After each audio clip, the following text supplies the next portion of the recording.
Hey. Welcome back to Monkey D, FIC. We've got something fire today. What if Luffy fell in love with Boa Hancock? Likes and subs keep us going. Alright, story time. Chapter 1. The thing about meat: the island smelled like rain and flowers and something else Luffy couldn't name.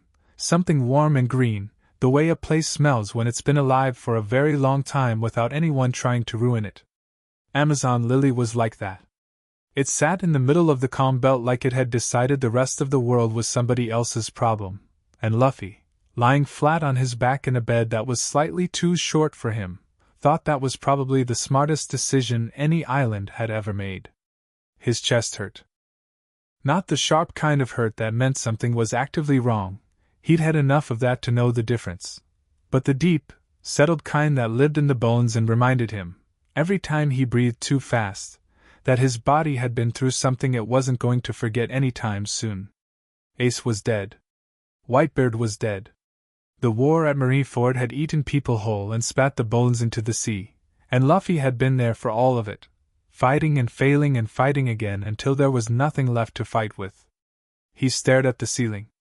It was carved wood, smooth and dark, with patterns running through it that looked like snakes but probably weren't. He'd been staring at it for 3 days. Or maybe 4. He'd lost count somewhere around the second time he woke up screaming. The room was quiet now. He heard her before he saw her, the soft, deliberate sound of footsteps that were trying too hard not to be heard, which meant they were louder in some ways than normal footsteps. The door opened, and Boa Hancock came in carrying a tray that held enough food for 3 people, which she set on the table beside his bed with the careful precision of someone who had rehearsed this moment extensively, and was not going to admit it. "You're awake," she said. She said it the way someone might announce the weather, factual, uninflected, looking somewhere slightly to the left of his face. "Yeah." Luffy turned his head to look at the food. His stomach woke up like it had been struck by lightning. "Is that meat?" "It is." She sat in the chair beside the bed. She sat in chairs the way she did everything, like the chair should be grateful. "You need protein to heal. The healers said so. They're smart." He was already reaching for it. His arms stretched across the tray, gum instinct kicking in even through the bandages wrapped around his shoulder, and he grabbed the largest piece, something that had been roasted over an open fire, still warm, glistening, and took a bite that was more enthusiasm than technique. Hancock watched him eat. She did this often, he'd noticed. Or not noticed, exactly. It wasn't the kind of thing Luffy paid close attention to, but the fact of it had settled into his awareness the way background noise eventually does. She was always there when he woke up, she always brought food, and she always sat in that chair and watched him with an expression he couldn't read. It wasn't the soft, gone-eyed look she got sometimes that made her Amazons go wild with theories. It was something quieter than that. Something that looked almost like she was doing arithmetic in her head, checking and rechecking a sum that kept coming out wrong. "It's really good," he told her, mouth still mostly full. Her expression did something complicated. "I know." He finished the meat. Then he worked through the rest of the tray. Some kind of grain dish he couldn't identify but which tasted like garlic and smoke, fruit that was bright red and slightly tart, bread that was dense and warm. He ate with the focused joy of someone for whom eating has never been casual, never been mere fuel, but has always been one of the primary facts of being alive. When the tray was empty he set it back on the table and looked at her. "Thanks," he said. "You don't need to thank me. I know, but..." He shrugged with the shoulder that didn't have bandages on it. "Thanks anyway." She looked away. Outside the window, which was open to the evening air, something was making a sound in the trees, birds, maybe, or the Kuja women running patrol through the jungle canopy. Amazon Lily never really went quiet. There was always something moving, something breathing, something alive. Luffy listened to it and felt, for the first time in days, like maybe the world wasn't just a place where things got taken away from you. "You keep having nightmares," Hancock said. She wasn't looking at him when she said it.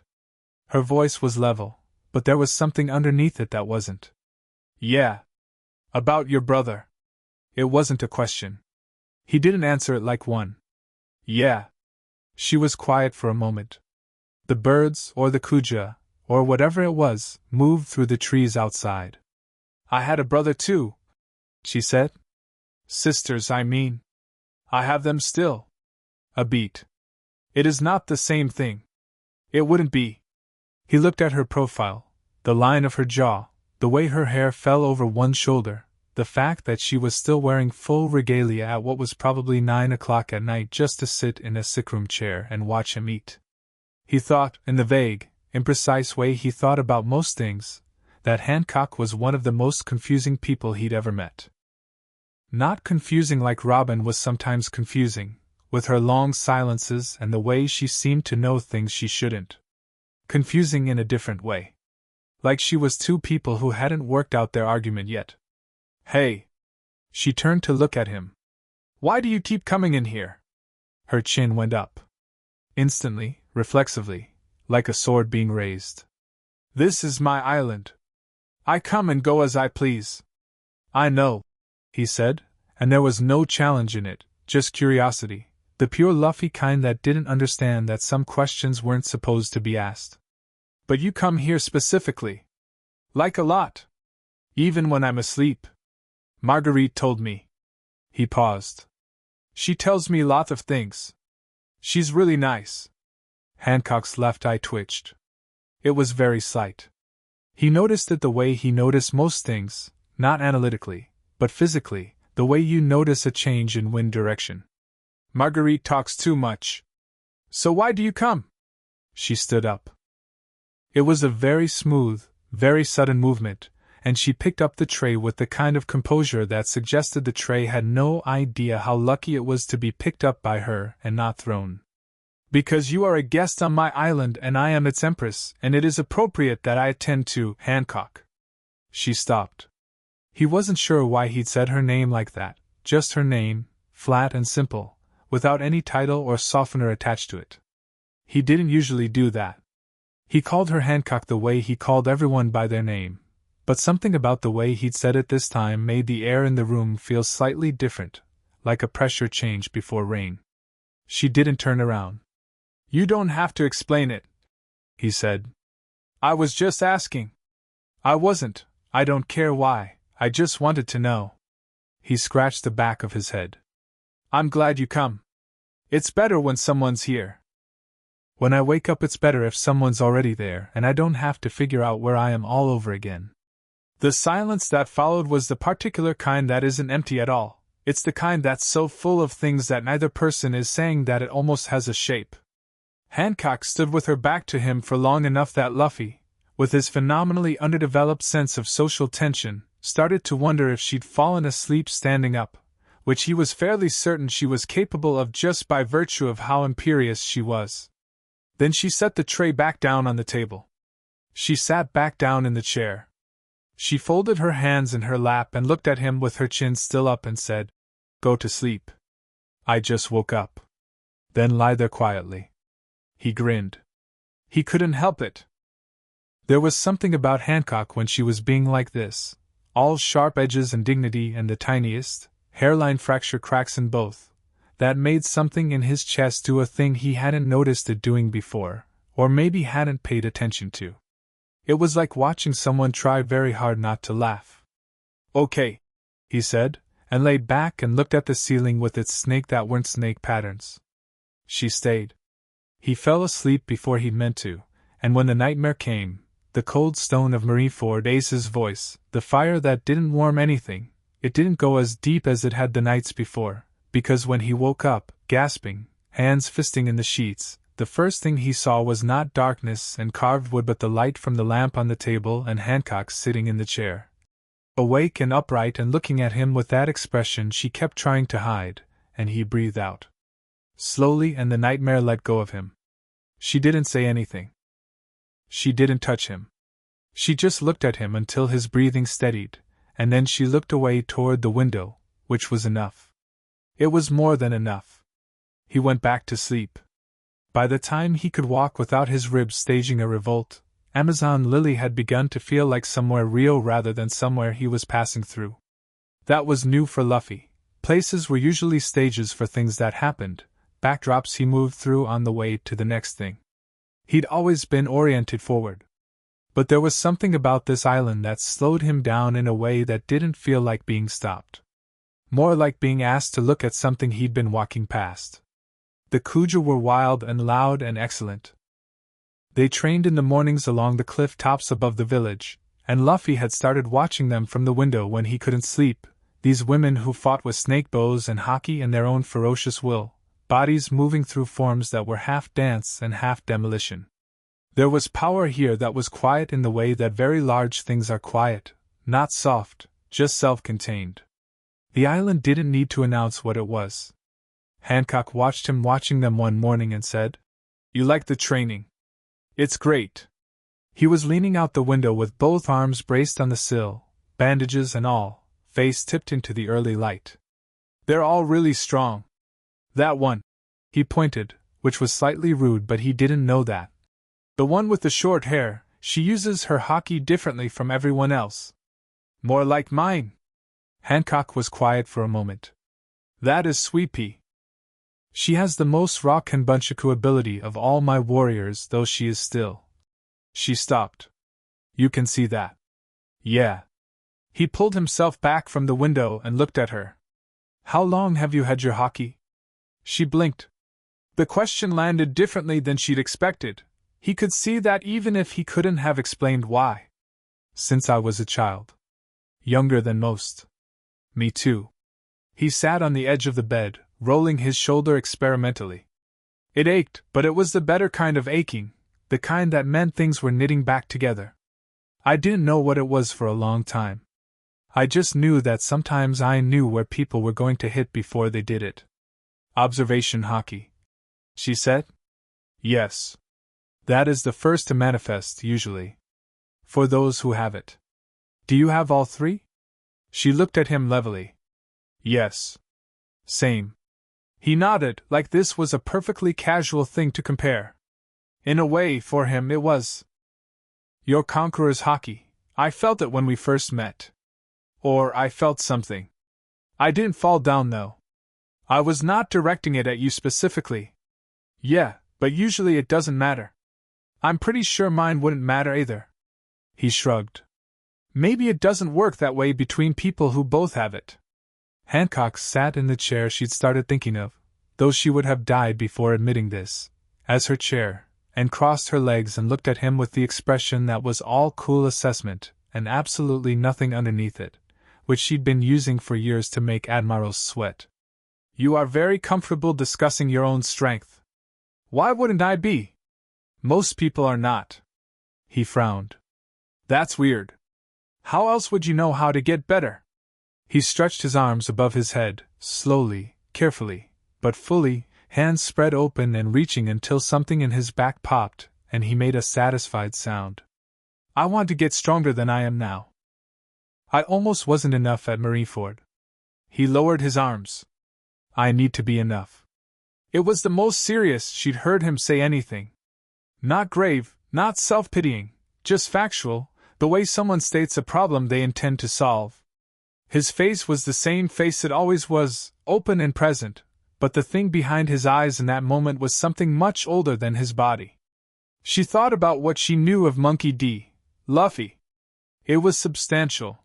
The warlords were given intelligence reports, and she'd read his when he first appeared on Amazon Lily and thought, this child, this impossibility, and then he'd stood in her arena and not fallen to her power and caught her arrows, and she'd had to revise every assumption she'd made. She knew he was the son of Dragon, the grandson of Garp. She knew his bounty, his record, his crew. She knew, because she was the Pirate Empress and because she paid attention to things that mattered to her, what he had done at Marineford, the recklessness and the grief and the raw, staggering refusal to stop. She knew all of this. She had filed it carefully in the part of her mind where important information lived, organized and accessible, because information was armor, and she had learned to build armor early. But sitting across from him now, watching him make that satisfied face about his back popping, she found that all the filed information felt like a description of a painting rather than the painting itself. "Hancock," he said. What? What was it like? The first time you used Conqueror's Haki? She looked at him for a long moment. Then she said, I was 11. We were. She paused. In a situation that was not good. And something inside me became very loud. And then the people around me were on the ground. She kept her voice flat. I did not understand it. I thought I had killed them. He winced. That's rough. I have had worse days. I know. He said it quietly, and she recognized in his voice that he meant it not as a platitude but as acknowledgement, that he'd seen enough of the world to understand that some people have days that collapse inward and leave marks that don't show from the outside. She thought of Marineford again. She thought of the sound he'd made when he'd stopped screaming and gone silent, and how that silence had been worse. What about you? She said, and was slightly surprised to hear herself say it. Mine came out during a fight, he said. I was fighting Duval's sea monsters. No, wait, before that. I think the first time was on an island, and this huge guy was going to. He stopped. It doesn't matter. There were a bunch of people, and I got really angry, and then they were all on the ground. Except my crew. My Haki knew the difference between them and everyone else, right away. He smiled a little. I thought it was pretty cool. Hancock thought about a power that at 11 years old had felt like murder, that had made her scream into her hands in the dark because she thought she'd killed the people around her, and she looked at this boy who'd discovered the same power and called it cool, and she felt something move in her chest that was not love, or not only love, but was something adjacent to it that she didn't have a clean word for. Something like envy without the sourness. Something like relief. You are a very strange person, she said. People say that a lot. He didn't sound bothered by it. You're strange too. I am the Pirate Empress. I am not strange. You're both, he said cheerfully. You can be both. I know a lot of people who are both. Her mouth did the thing it sometimes did around him, a slight compression, not quite a smile but not entirely not one either. She looked away before it could develop into something she'd have to account for. He was on his feet fully within a week, which the healers said was medically improbable and which Luffy took to mean his body was doing exactly what he told it to. He started training, light at first, just movement, relearning the relationship between his limbs and the ground. The Kuja gave him space but watched him, which he was used to and didn't mind. He worked through stances, breathed through forms, felt where the gaps were. His left arm was slower than he wanted. His chest still pulled when he twisted too fast. He made note of these things the way a craftsman makes note of flaws in a tool and kept moving. Hancock appeared at the edge of the training ground on the third morning, dressed for the day in what was, by her standards, probably informal, which meant she was wearing slightly less gold than usual. She watched him run through a sequence that combined gear-second footwork with controlled Haki emission, and her eyes were doing the arithmetic thing again. Your armament Haki, she said when he stopped. You're applying it unevenly. He looked down at his arms. He could see it now that she'd said it, the black coating heavier on the right, the left showing gaps. Yeah. The left one isn't catching up. Your dominant hand overcompensates when the other is compromised. She walked toward him, heels somehow not sinking into the soft earth of the training ground, and stopped a few feet away. You are pushing too fast. The Haki will follow the injury. I don't have time to go slow. You have time or you have a useless arm. Choose. He considered this seriously, which she appreciated. She'd half expected him to argue. Okay, he said. How do you do it? The armament on both hands at exactly the same level? She looked at him. You're asking me to train you? You know what you're talking about. He gestured at his arm with his chin. And you noticed the uneven thing before I did. So yeah? Hancock was the Pirate Empress of Amazon Lily, absolute ruler of the Kuja tribe, one of the 7 warlords of the sea, feared and worshipped across the Grand Line. She had never trained anyone. She had demonstrated combat for her warriors, she had commanded and critiqued and occasionally thrown people across the training ground by pure Haki pressure to illustrate a point, But she had never trained someone. She had never been someone's teacher. The concept had never been relevant before. I will observe, she said, and comment if you are being an idiot. That works. He grinned. It worked very well, as it turned out. She watched him for 2 hours that first morning, and she commented when he deserved it, which was more often than his skill level might have suggested, because Luffy's instincts were extraordinary but his technical vocabulary was almost non-existent, and having someone point at a specific thing and say that, fixed that was something he responded to with such immediate, genuine focus that she found herself saying more than she'd intended to. He didn't have ego about correction. That was unusual, in her experience. Most people with his level of raw ability developed a shell around it.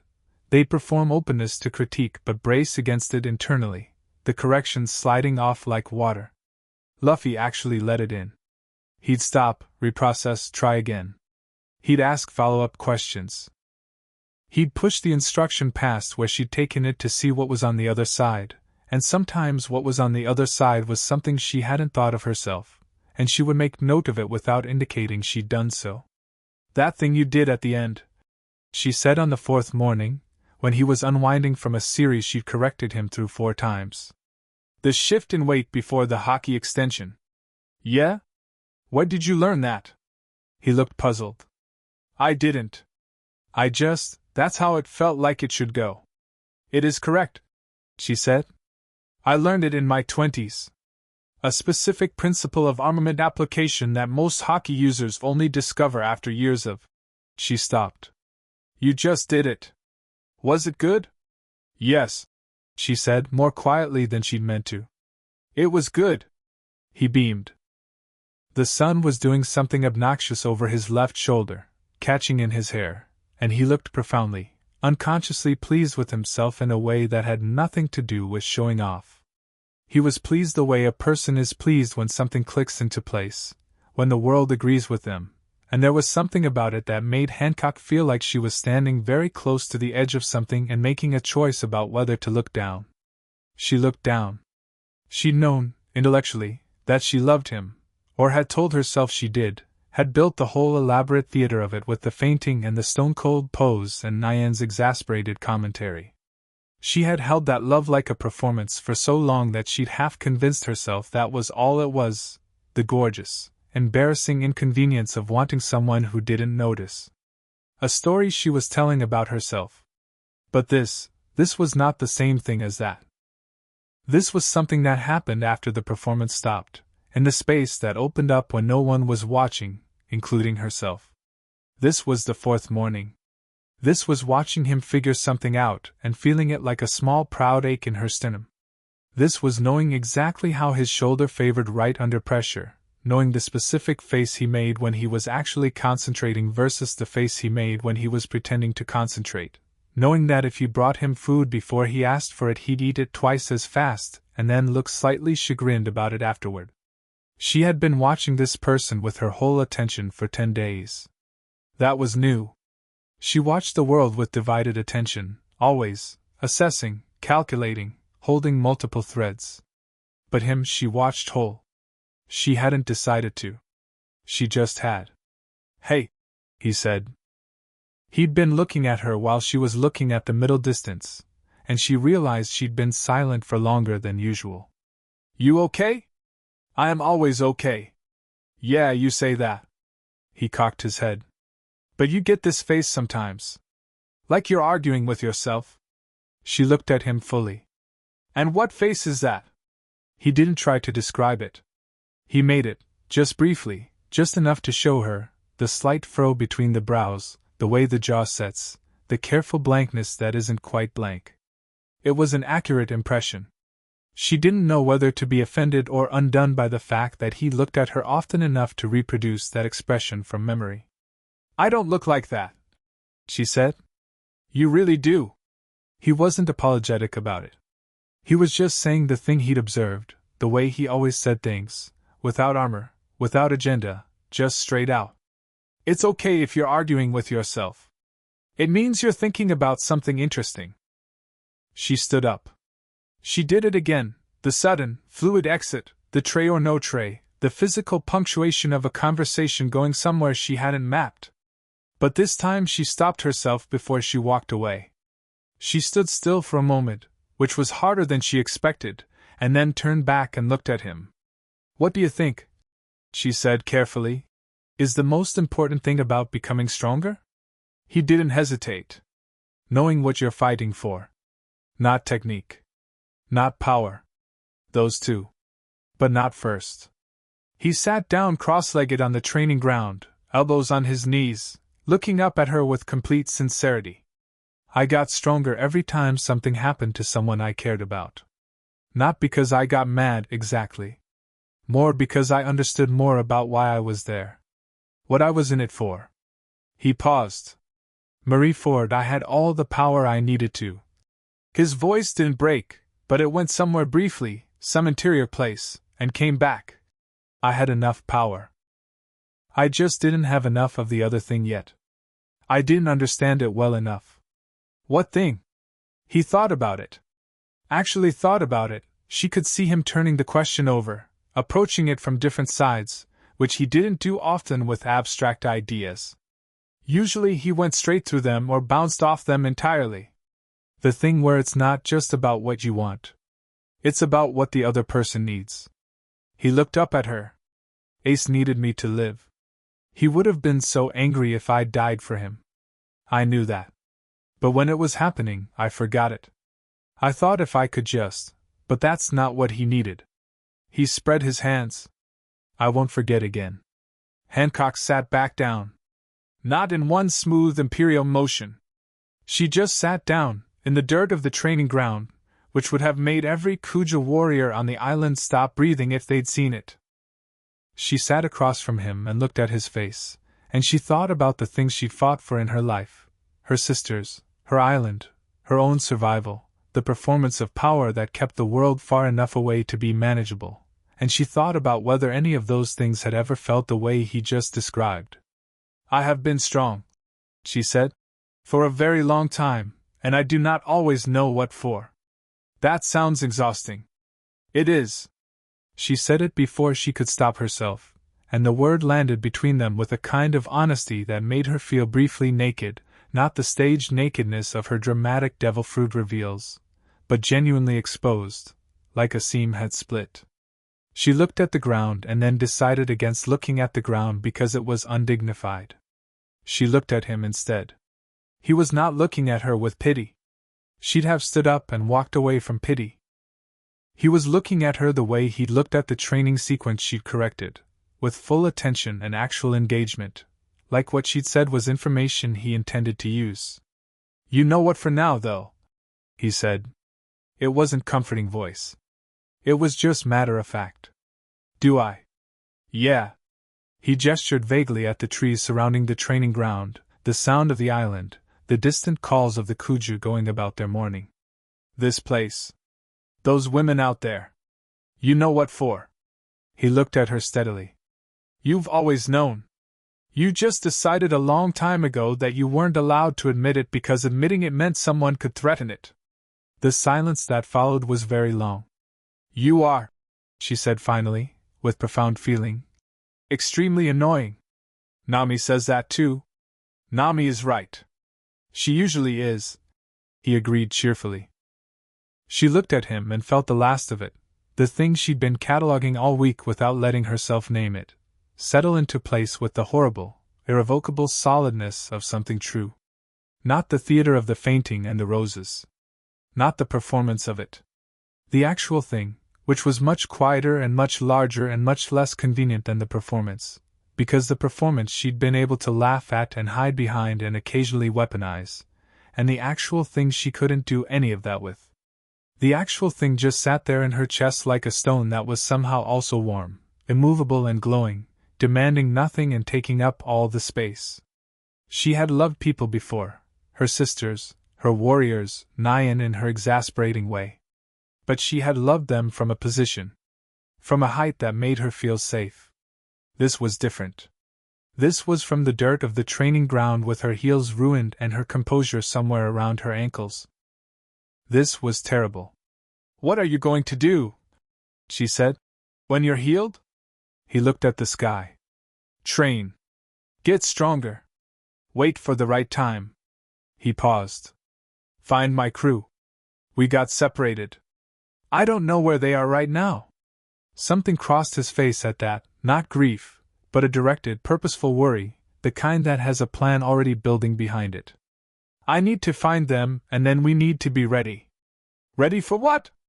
Everything. He grinned at her, sudden and complete. The new world. The One Piece. All of it. He glanced at her. You knew Whitebeard, right? He was great. I know he was great. I could tell. He swallowed once. The world is going to be different now. After Marineford. And I need to be different too, or better, or... He stopped trying to articulate it, and let the intention speak for itself, which it did clearly. I have to be enough this time. She wanted to tell him he was already enough. She didn't, because it was the kind of thing that sounded like comfort, and he didn't want comfort, he wanted to be better, and those were not the same thing, and she understood that more than she could say.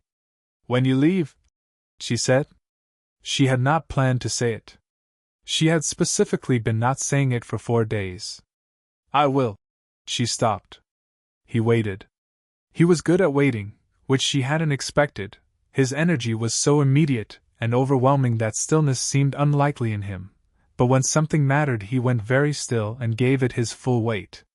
I will miss this, she said with the precision of someone who has edited a sentence down to its bones and is not entirely happy with what remains but cannot find a better version. The training. The mornings.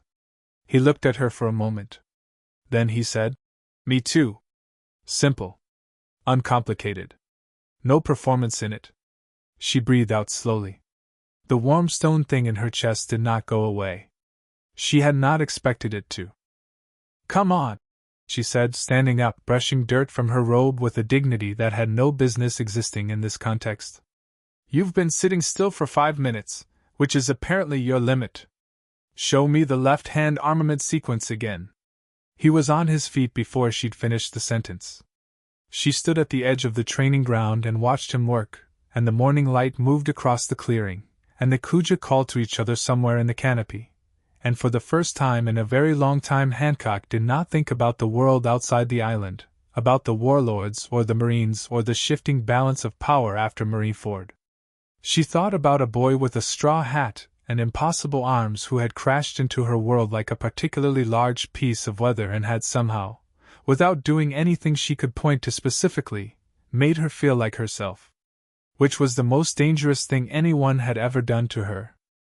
She watched him practice and she thought, he is going to leave and I am going to let him, because that is who he is and I know it, and then she watched his left hand finally lock into the Haki extension clean and even, both hands matching, and he stopped and looked at his fists and laughed, a real one, sudden and delighted, and she felt the warm stone thing glow a degree hotter, and she thought, and when he comes back I will be here. She had not decided to think that. It had just been true. He found her that evening on the cliff overlooking the sea. She was standing at the edge with her arms folded, watching the water go gold and then copper and then deep blue in that rapid, theatrical way sunsets had in the Grand Line, like they knew they had an audience. He stood beside her and didn't say anything for a while, which was unusual enough that she looked at him sideways. His face was the complicated one. Not the focus training face, not the laughing face, not the grief face she'd seen in pieces through the nightmares. Something she hadn't seen before, which meant it was new, which meant something was happening. He was looking at the sea like it was a person he was figuring out how to talk to. I've been thinking, he said. That's different. He didn't take the bait. About something you said. The exhausted thing. Fighting for a long time without knowing why. She turned back to the sea. I said it was exhausting. Yeah, and it is. He put his hands in his pockets, which made him look younger than he was, or maybe just like himself.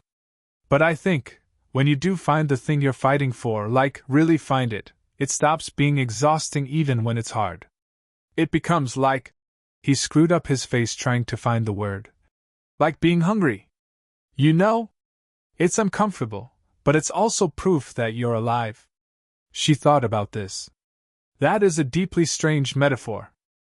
Everything makes sense in food metaphors. It does not. Nakama are like the best meal, he said, and the complete earnestness of it landed somewhere that hit her oddly. Because no matter how much you have, you always want them around more. You're never actually full. You always want more. He glanced at her. And when someone's missing from the table, you notice. Right away. Even if the food is still there. She understood what he was doing. She didn't think he knew he was doing it. This wasn't strategy or deliberate tenderness. He was just thinking out loud, and she happened to be standing in the trajectory of it. But it landed where it landed, which was somewhere she hadn't been reached in a very long time. Luffy, she said. Do not get killed in the New World. He looked at her, surprised, and then his face split into the grin, wide and certain and completely without doubt. I'm going to be king of the pirates, he said. Nobody kills the king of the pirates before he gets there. The confidence is noted. It's not confidence. He said it simply, facing the sea again. It's just true. She looked at him in the dying light. She thought about everything she was not going to say. She thought about the warm stone in her chest and the empty chair that would be there tomorrow and all the tomorrows after he left, and she thought about what she'd said, I will miss this, and how inadequate it had been, and how it had also been exactly as much as she could give right now. There is meat for dinner, she said. Yeah? He perked up immediately, the sea forgotten, the profound moment vanishing into the immediate, and the specific the way profound moments always did around him. Is it the same as yesterday? With the roasted thing? Different. Better. Let's go, he said, and turned from the cliff, and she turned with him, and they walked back toward the lights of the village together, not touching, not talking, just moving through the warm evening in the particular comfortable silence of two people who have figured something out about each other and haven't decided yet what to do about it. The sea went dark behind them. The Kuja lit their fires. Amazon Lily breathed and lived and kept its secrets close, the way old, alive things do. And above the carved wood ceiling with its snake patterns, the stars came out one by one, and the island slept, and for the first time in weeks, Luffy did not dream of Marineford. He dreamed of the sea. He dreamed of open water and the sound of his crew, and somewhere, just at the edge of the dream, the smell of rain and flowers. He dreamed of something that was coming. And it felt, entirely, like something good. Chapter 2. The world doesn't wait 3 weeks after Marineford. The world was still rearranging itself. Luffy knew this the way he knew most things, not from newspapers or political briefings or the careful intelligence reports that Hancock received daily and read at her desk with the expression of someone cataloging ammunition, but from the feeling in the air when he stood on the cliff in the mornings. The Grand Line had a particular quality to its wind, sharp and unpredictable, and lately that wind had something extra in it, something unsettled, like the sea itself was waiting to see what happened next.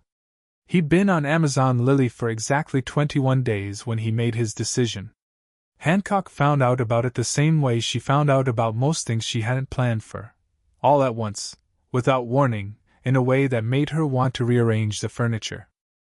She came to the training ground at her usual hour, and he wasn't there, and when she asked Marguerite pointed toward the harbor with the slightly nervous expression she reserved for things that were definitely going to be significant.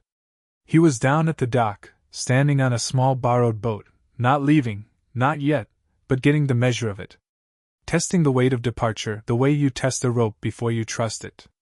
He had his hat on, the red band dark in the morning light, and his hands were in his pockets, and he was looking at the open water with that forward-facing thing he did, that particular orientation that was already halfway somewhere else. She came down the steps to the harbor, and he heard her coming and turned around, and the look on his face was not apologetic, which she appreciated. She didn't want apologetic. Apologetic would have made her furious. Today? She said. Few more days, he said. I need to contact my crew. Figure out where everyone landed. He paused. But yeah. Soon. She nodded once, formally, which was armor and she knew it. I will arrange a ship. You don't have to, I have ships. You need a ship. This is not a complicated equation. She turned and looked at the water beside him.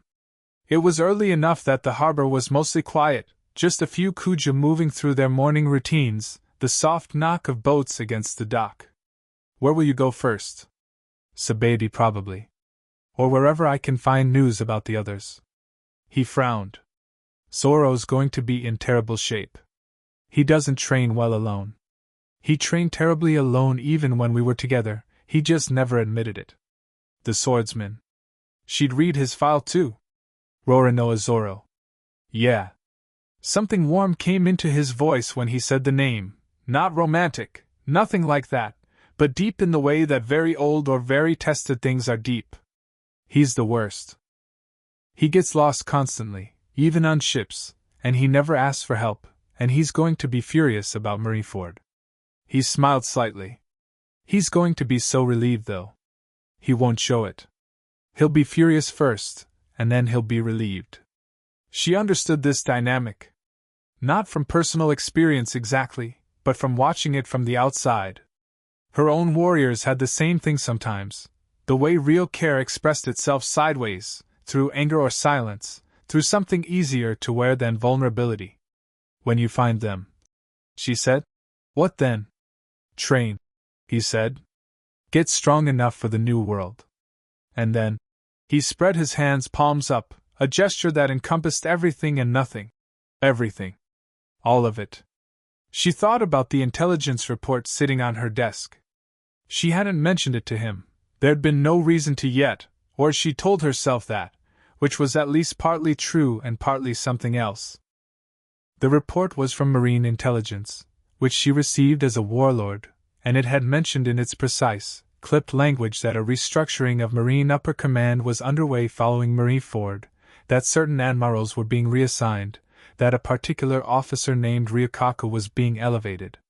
She had not thought much about the name at the time. She thought about it now. Before you go, she said. She didn't look at him when she said it. She kept her eyes on the water. There is something I should tell you about.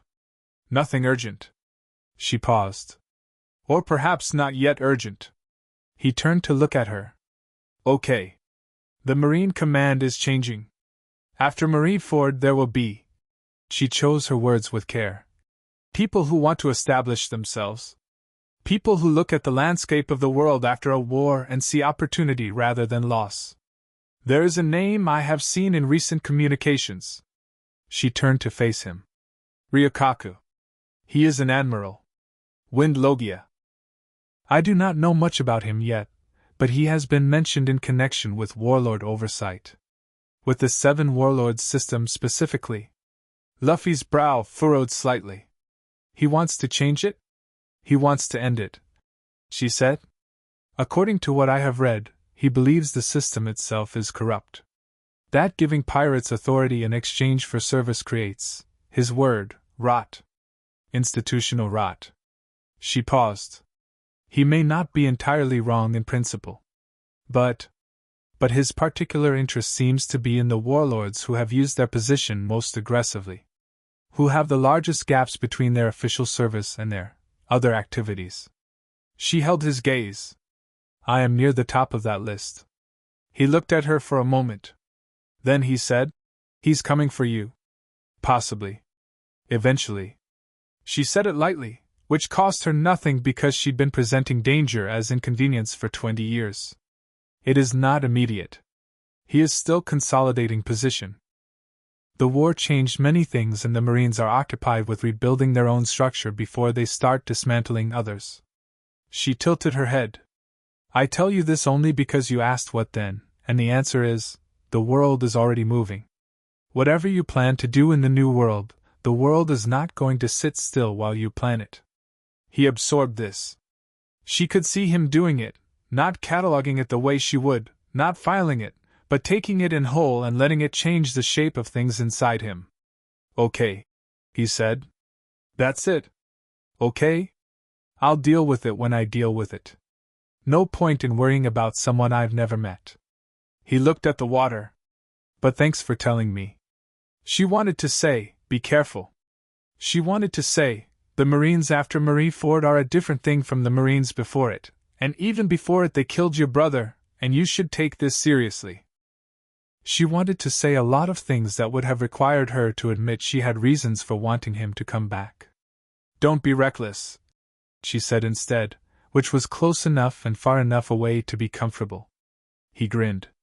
I'm always reckless. I know. She turned back toward the steps. I'll have the ship ready in 3 days.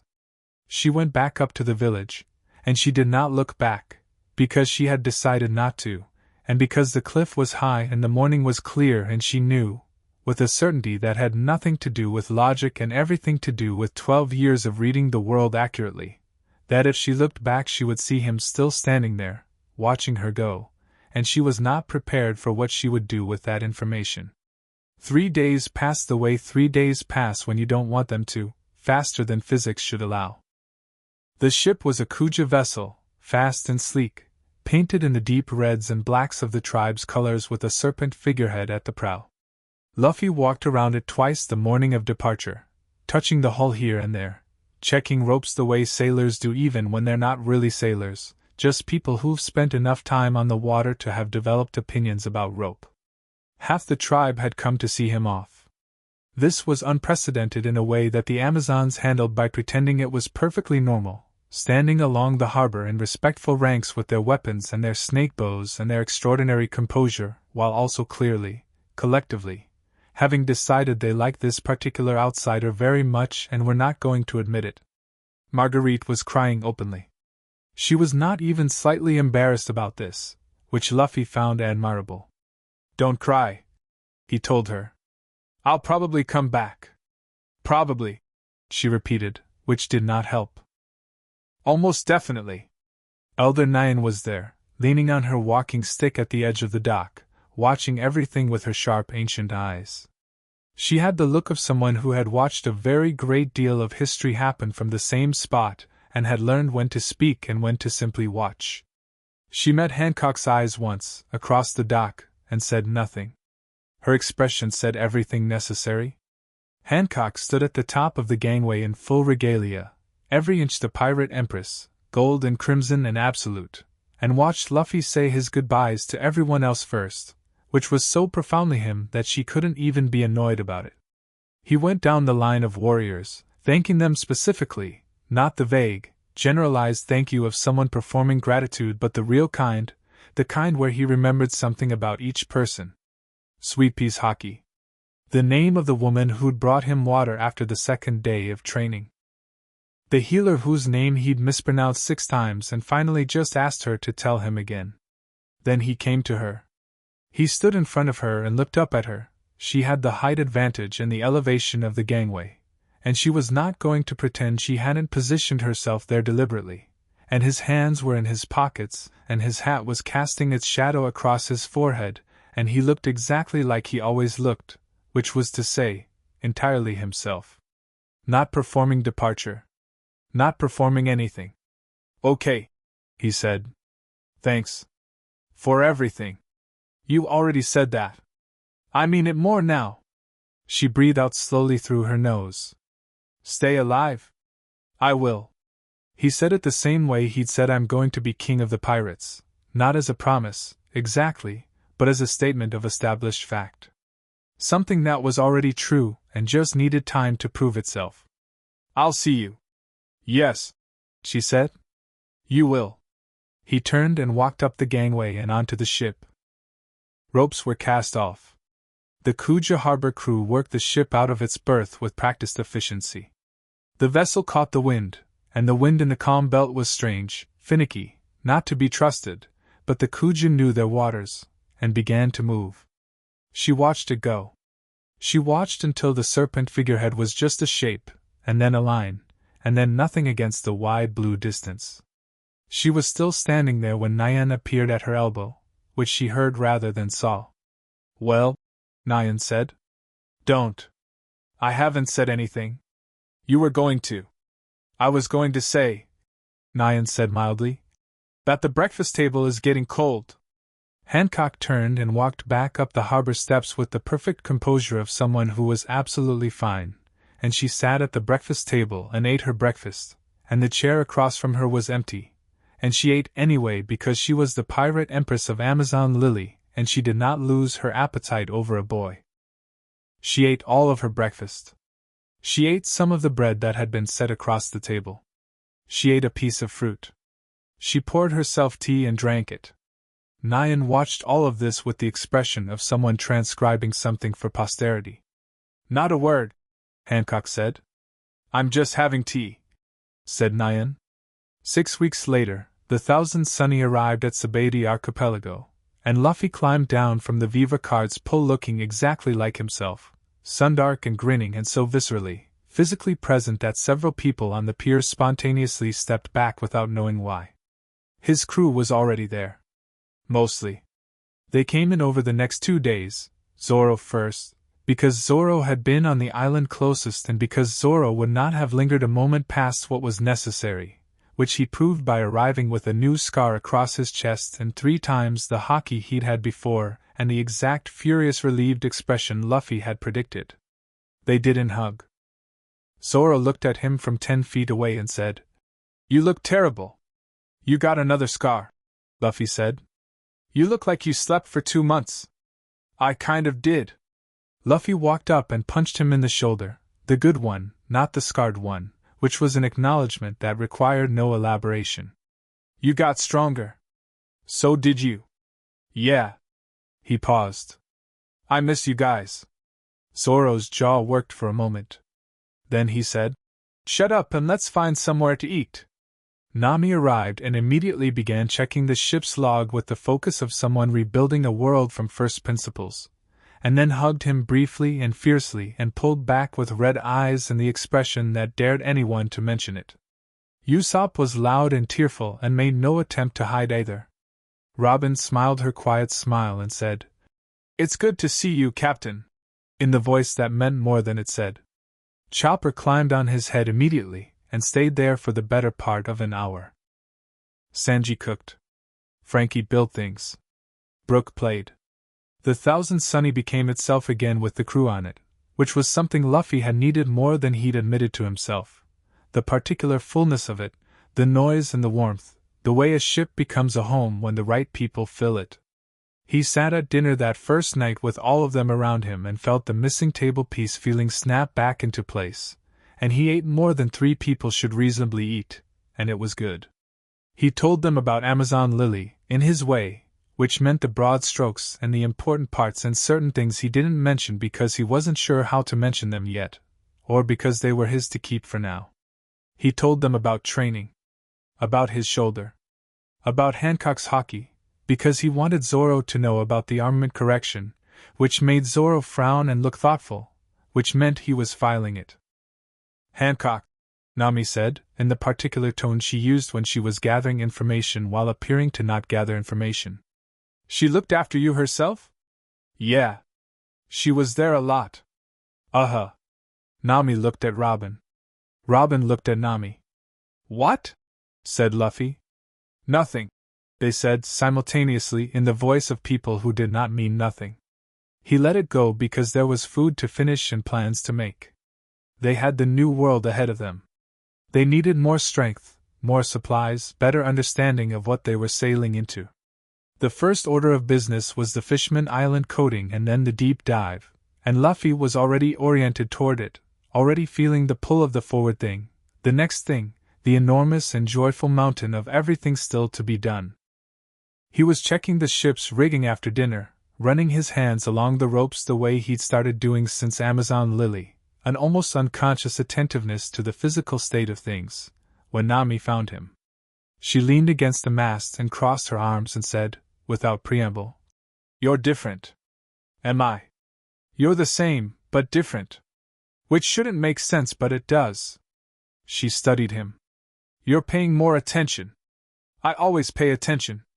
"You pay a different kind of attention." "You notice things." She paused. "You noticed Zoro's scar was on the good shoulder. You asked Chopper about his fur before he could tell you it had gotten thicker. You..." She tilted her head. You're still completely Luffy, but you're doing it with more. She regarded him carefully. What happened to you on that island? He thought about a training ground in the morning. A chair beside a sickroom bed. The feeling of waking up to lamplight and someone already there. He thought about standing on a cliff in the golden hour and saying I'll see you to someone who'd answered yes, you will, which was not the same as goodbye, which mattered more than he could explain. I train, he said. Nami stared at him for a moment. Luffy. What? You like her? He looked at Nami. He looked at her for long enough that she started to look slightly uncertain, like she'd miscalculated something. Then he said, I know. The words landed in the warm night air of Sabaody and sat there. Nami's eyes went wide, not because she was surprised by the content, but because Luffy having clear, undefended self-knowledge about an emotional state was sufficiently unprecedented to be actually startling. You know, she repeated. Yeah. He turned back to the rigging. I figured it out on the ship. Or I think I figured it out before that, and then I figured out what I'd figured out on the ship. He frowned at a rope that was fine, fixed it anyway. It's different from how she feels about me. I know that too. How do you know how she feels about you? Because she told me. Not with words.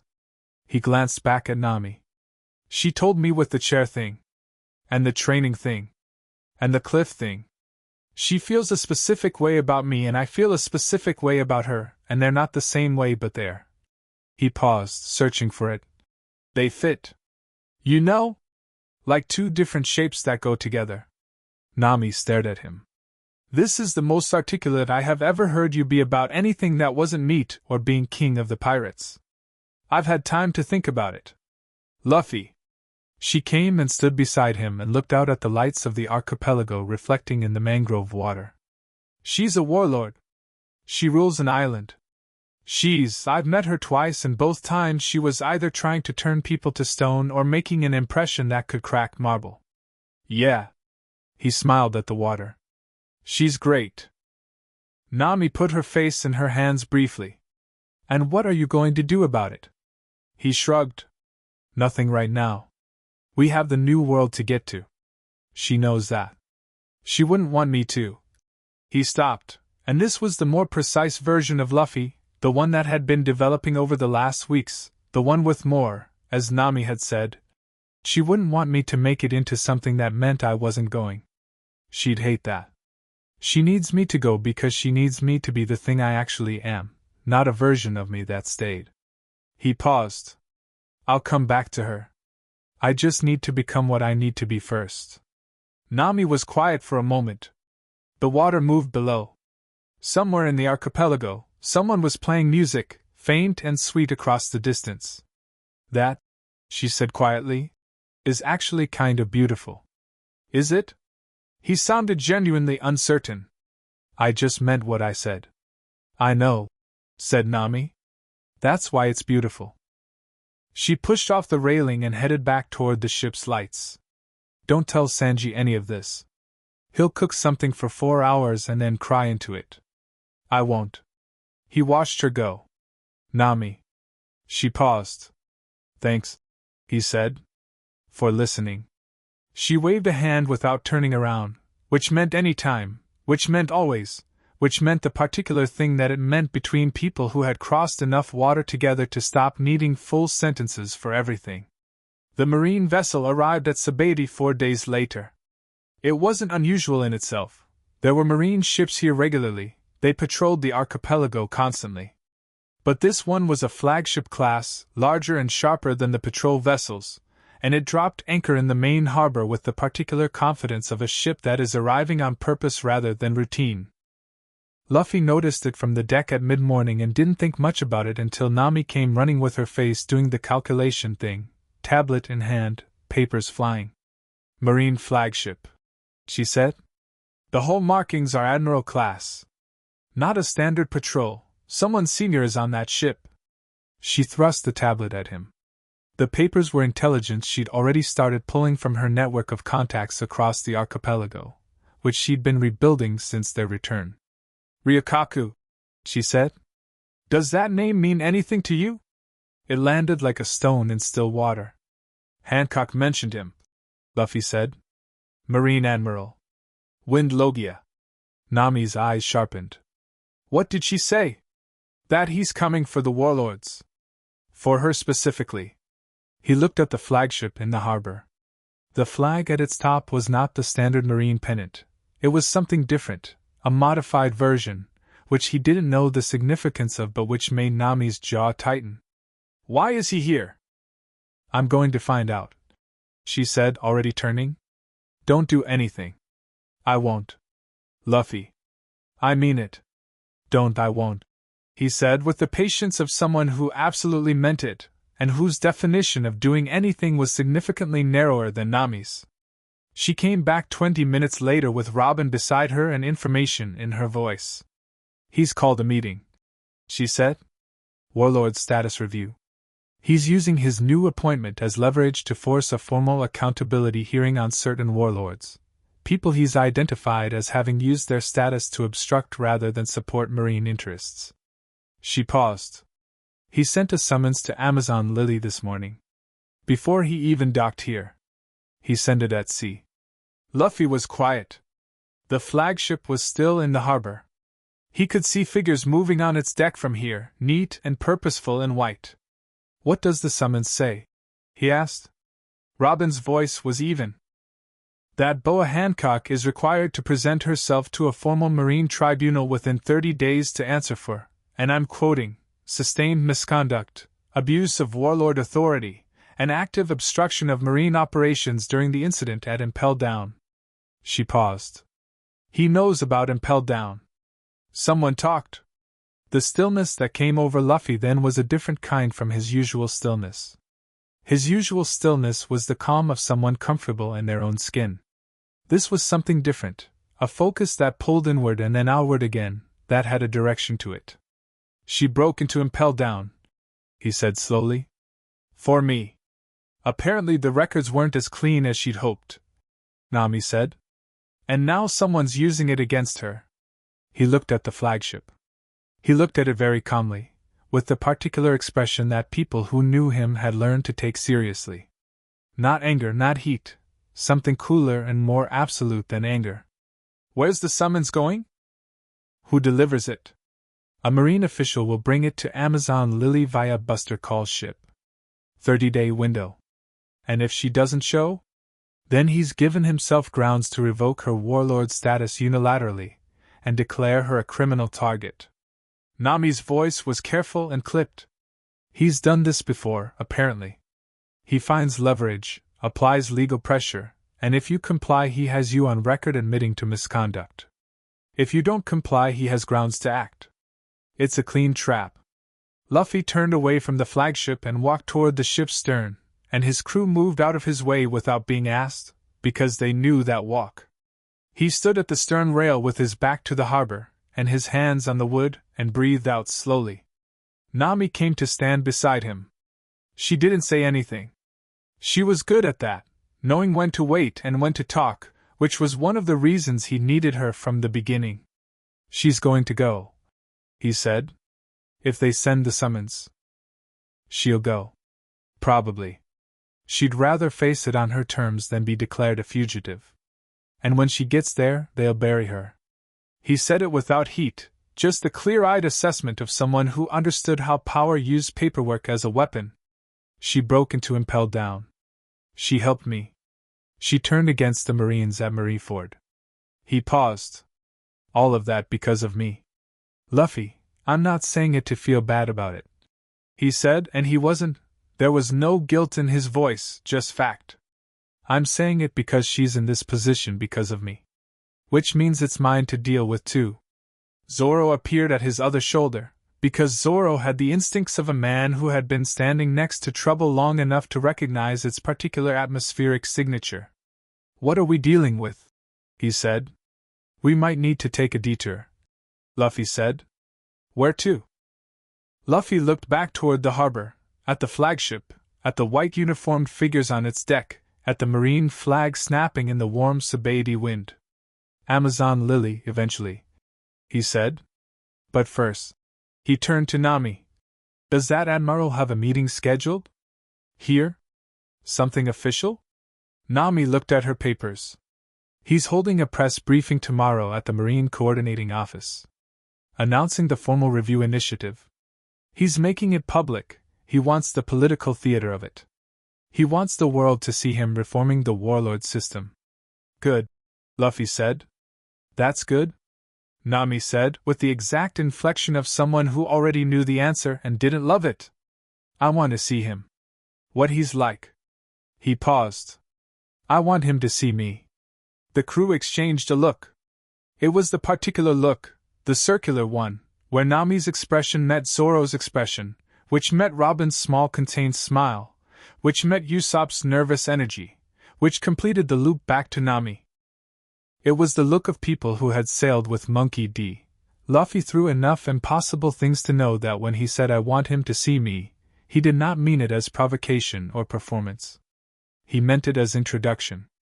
The press briefing was held in the open courtyard of the Marine Coordinating Office, a wide stone square with the Marine crest inlaid in the center, flanked by 2 armed guards on each side and about 40 journalists from across the Grand Line who had materialized at Sabaody the way journalists always materialized at significant events, like they'd already known before the announcement was made. Admiral Ryukaku was not what Luffy had imagined. He was tall, nearly as tall as Luffy himself, with close-cut silver hair and a face that had the kind of stillness in it that came not from emptiness but from deep, sustained self-control. He wore his admiral's coat over his shoulders in the standard way but without the theater of it. It was functional, not a costume. He had dark eyes that moved across a room the way a hand moves across a map, methodically, touching every point. He was perhaps 50, or the kind of age that could have been anywhere from 40 to 60. He carried himself with the ease of someone who had spent decades being the most dangerous thing in every room he entered and had stopped needing to prove it. Luffy stood at the back of the crowd. He'd come alone. He'd told the others to stay on the ship, which they'd agreed to with varying degrees of reluctance and a unanimous expression that said we are tracking your position at all times. He'd borrowed a coat from Usopp that was slightly too short in the sleeves, and he'd pushed his hat down so it shadowed his face, not really hiding because he wasn't hiding, but not announcing himself yet. He watched Ryukaku speak. The Admiral's voice was steady and measured and clearly accustomed to being listened to. He spoke about the warlord system with the focused energy of someone who had been thinking about a problem for a very long time and had finally been given the tools to address it. He used phrases like systemic corruption and institutional exploitation and the gap between sanctioned authority and actual conduct, and none of it was wrong. That was the thing. Listening to him, Luffy could hear the genuine conviction underneath the political framing. This man actually believed what he was saying. He actually thought the warlord system was broken and was actually trying to fix it. The target on Hancock's back wasn't hate. It was principle. That made it more dangerous, not less. Ryukaku paused in the middle of a sentence. His dark eyes had moved to the back of the crowd and stopped moving. Luffy met his gaze and didn't look away. The pause lasted perhaps 2 seconds, maybe 3. Ryukaku's expression didn't change. He finished his sentence. He concluded the briefing. He thanked the journalists. He walked toward the building and then, at the door, he stopped and looked back. Luffy had moved.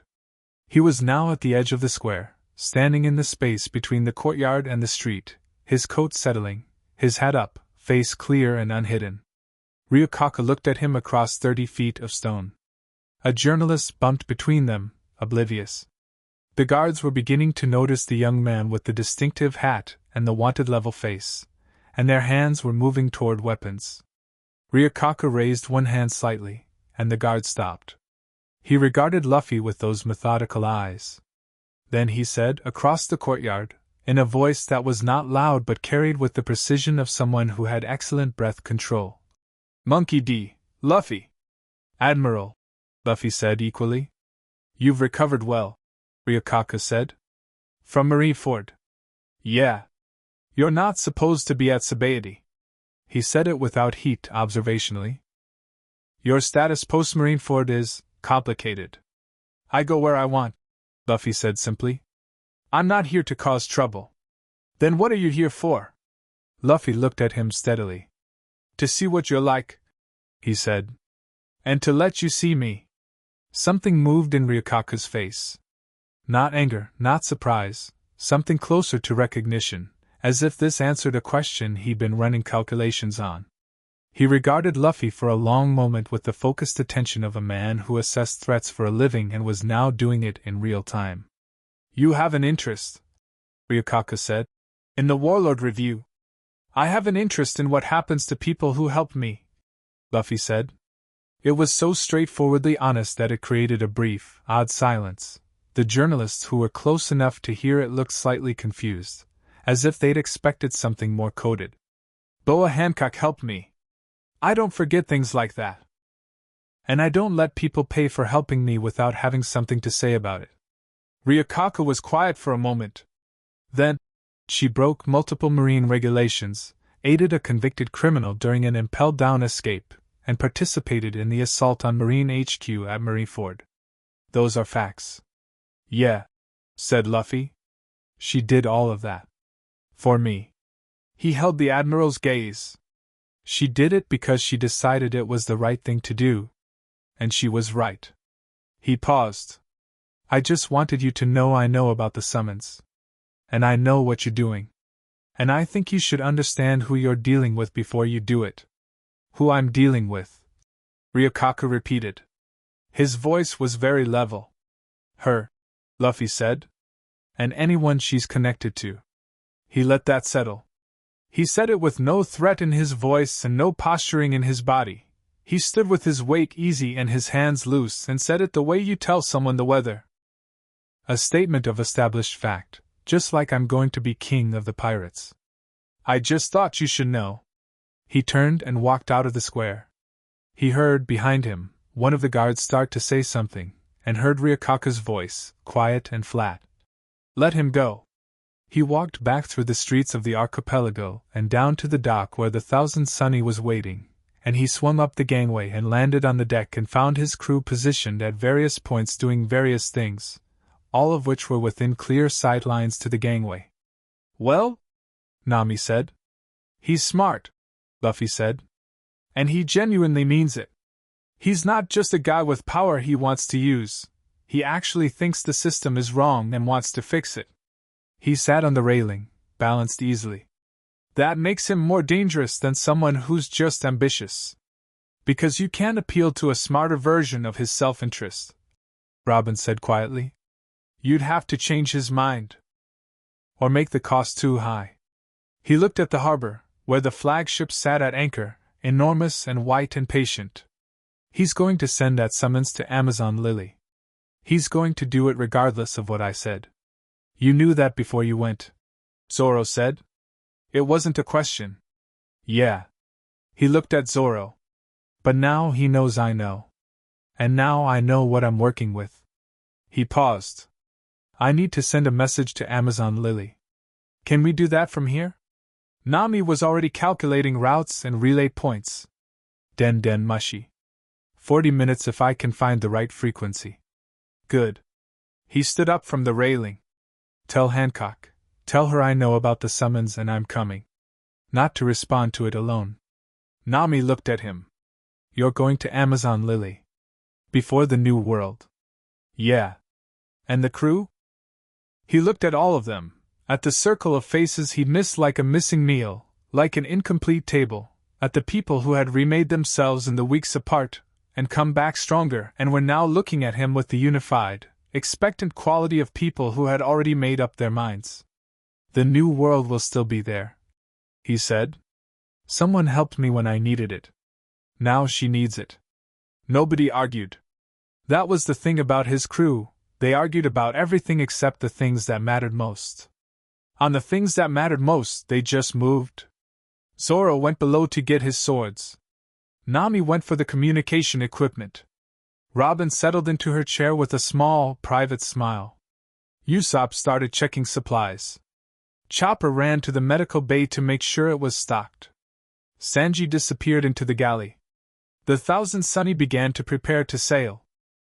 In the marine flagship across the harbor, Admiral Ryukaka stood at the window of his command cabin and watched the straw hat ship through the glass. His expression was unchanged from what it had been in the courtyard, methodical, patient, entirely composed. He turned from the window and picked up a den mushi from his desk and said quietly, to the person on the other end, "Move up the timeline for the summons. And increase the escort on the Buster Call ship." He set the receiver down and turned back to the window. Outside, the wind was picking up across the archipelago, bending the trees, ruffling the harbor water. A small shift in pressure, a slight change in direction, the kind that any sailor would notice, and that a few, on the Thousand Sunny's deck, looked up at the sky to assess. It felt, the sailors on the archipelago would say later, like it was building towards something. Chapter 3. What she carries. The island of Rabanti sat at the edge of the first half of the Grand Line like something the sea had forgotten to finish, half volcanic rock, half tropical overgrowth, with a port town built into the base of a dormant crater that had decided its job was done and was now content to host fishing boats, and a moderately corrupt harbor master. It was the kind of place that existed in the gaps between important places, which made it useful for people who needed to meet without being officially observed. Hancock had chosen it. The summons had named a marine tribunal location in the New World, a fortress island called Vari's Point that was so thoroughly marine-controlled it might as well have been built inside an admiral's pocket. She wasn't going there. She'd sent back a counter-proposal through the formal warlord communication channels, a neutral location, civilian jurisdiction, equal representation. Rabanti in 30 days. Ryukaka had accepted. She knew why. He didn't need the home advantage. He had the documentation, the legal architecture, the institutional weight of the marine world government apparatus. He could dismantle her at a folding table on a fishing dock if the paperwork was right. The location was irrelevant to him. That told her something important about him, and she'd been thinking about it for the entire 9 days it had taken the Thousand Sunny to reach Rabanti ahead of her. She arrived by Kuja's ship at dawn, alone except for Sandersonia and Marigold, who she told to stay on the vessel. They hadn't listened, which she'd expected, and she hadn't pushed it, which surprised them. She walked through Rabanti's port district in clothes she almost never wore, practical, dark, nothing that announced her, and found the address Nami had sent through the den mushi relay. It was a rented building near the crater rim, 2 stories, with a view of both the harbor and the eastern road. Good sight lines. She noted this with approval. She knocked. The door opened immediately, which meant someone had been watching the street. Nami. Sharp-eyed and already holding a document she clearly expected Hancock to need immediately, which, Hancock noted, was not wrong. "You made good time," Nami said. "I always make good time." Hancock stepped inside. The building smelled like salt and old wood and something that was definitely Sanji's cooking, which she identified by its quality rather than by sight. A table had been set up in the main room with maps and papers and a den mushi in the center and chairs around it in the configuration of people who had been using this as a planning space for several days already. Robin was at the table, reading. She looked up and said, "It's good to see you, Empress." With perfect, unhurried composure, and Hancock recognized a woman who had lived inside dangerous situations long enough to have made peace with them, and felt the faint, specific respect of one survivor for another. "Where is he?" Hancock asked. "Roof," Nami said. She found the stairs and went up. The roof was flat and wide, with a low wall running around the perimeter, and it gave a clear view of the whole port, and the sea beyond. The morning was still gray-pink, the sun not quite up, the harbor lights still burning. Luffy was sitting on the wall with his legs dangling over the outside, a completely impractical and faintly alarming position, eating something out of a cloth that smelled like roasted nuts. He heard her come up and turned around, and his face did the thing. Not the grin. Something earlier than the grin, the thing that came before it, the immediate, unguarded pleasure of seeing someone specifically, which was different from his general enthusiasm for the world and which she had catalogued very precisely because she had not wanted to misread it. She had not misread it. "You came," he said. You told me not to respond alone, she said. You were very emphatic about it. I was. He offered the cloth with the nuts in it. Want some? Nami bought them this morning. She sat beside him on the wall, not dangling her legs over, she had more dignity than that, but beside him, facing inward, with her hands in her lap. You went to see Ryukako? Yeah. You introduced yourself? Yeah. As a warning? He thought about it. More like information. He should know what the situation is. He ate another nut. What did you think of the summons? I thought it was clean work, she said without heat. He gave me no good option. Comply and admit to misconduct on record. Refuse and become a fugitive target. She looked at the harbor. He is either very intelligent or very well advised, possibly both. Both, Luffy said. He's the kind of guy who got where he is by being genuinely right about things, not just powerful. He paused. Which means the only way to deal with him is to also be right. You can't just fight him. She looked at him sideways. The morning light was doing something to his face that was mildly inconvenient. You figured that out from one meeting. I figure things out fast when I'm paying attention.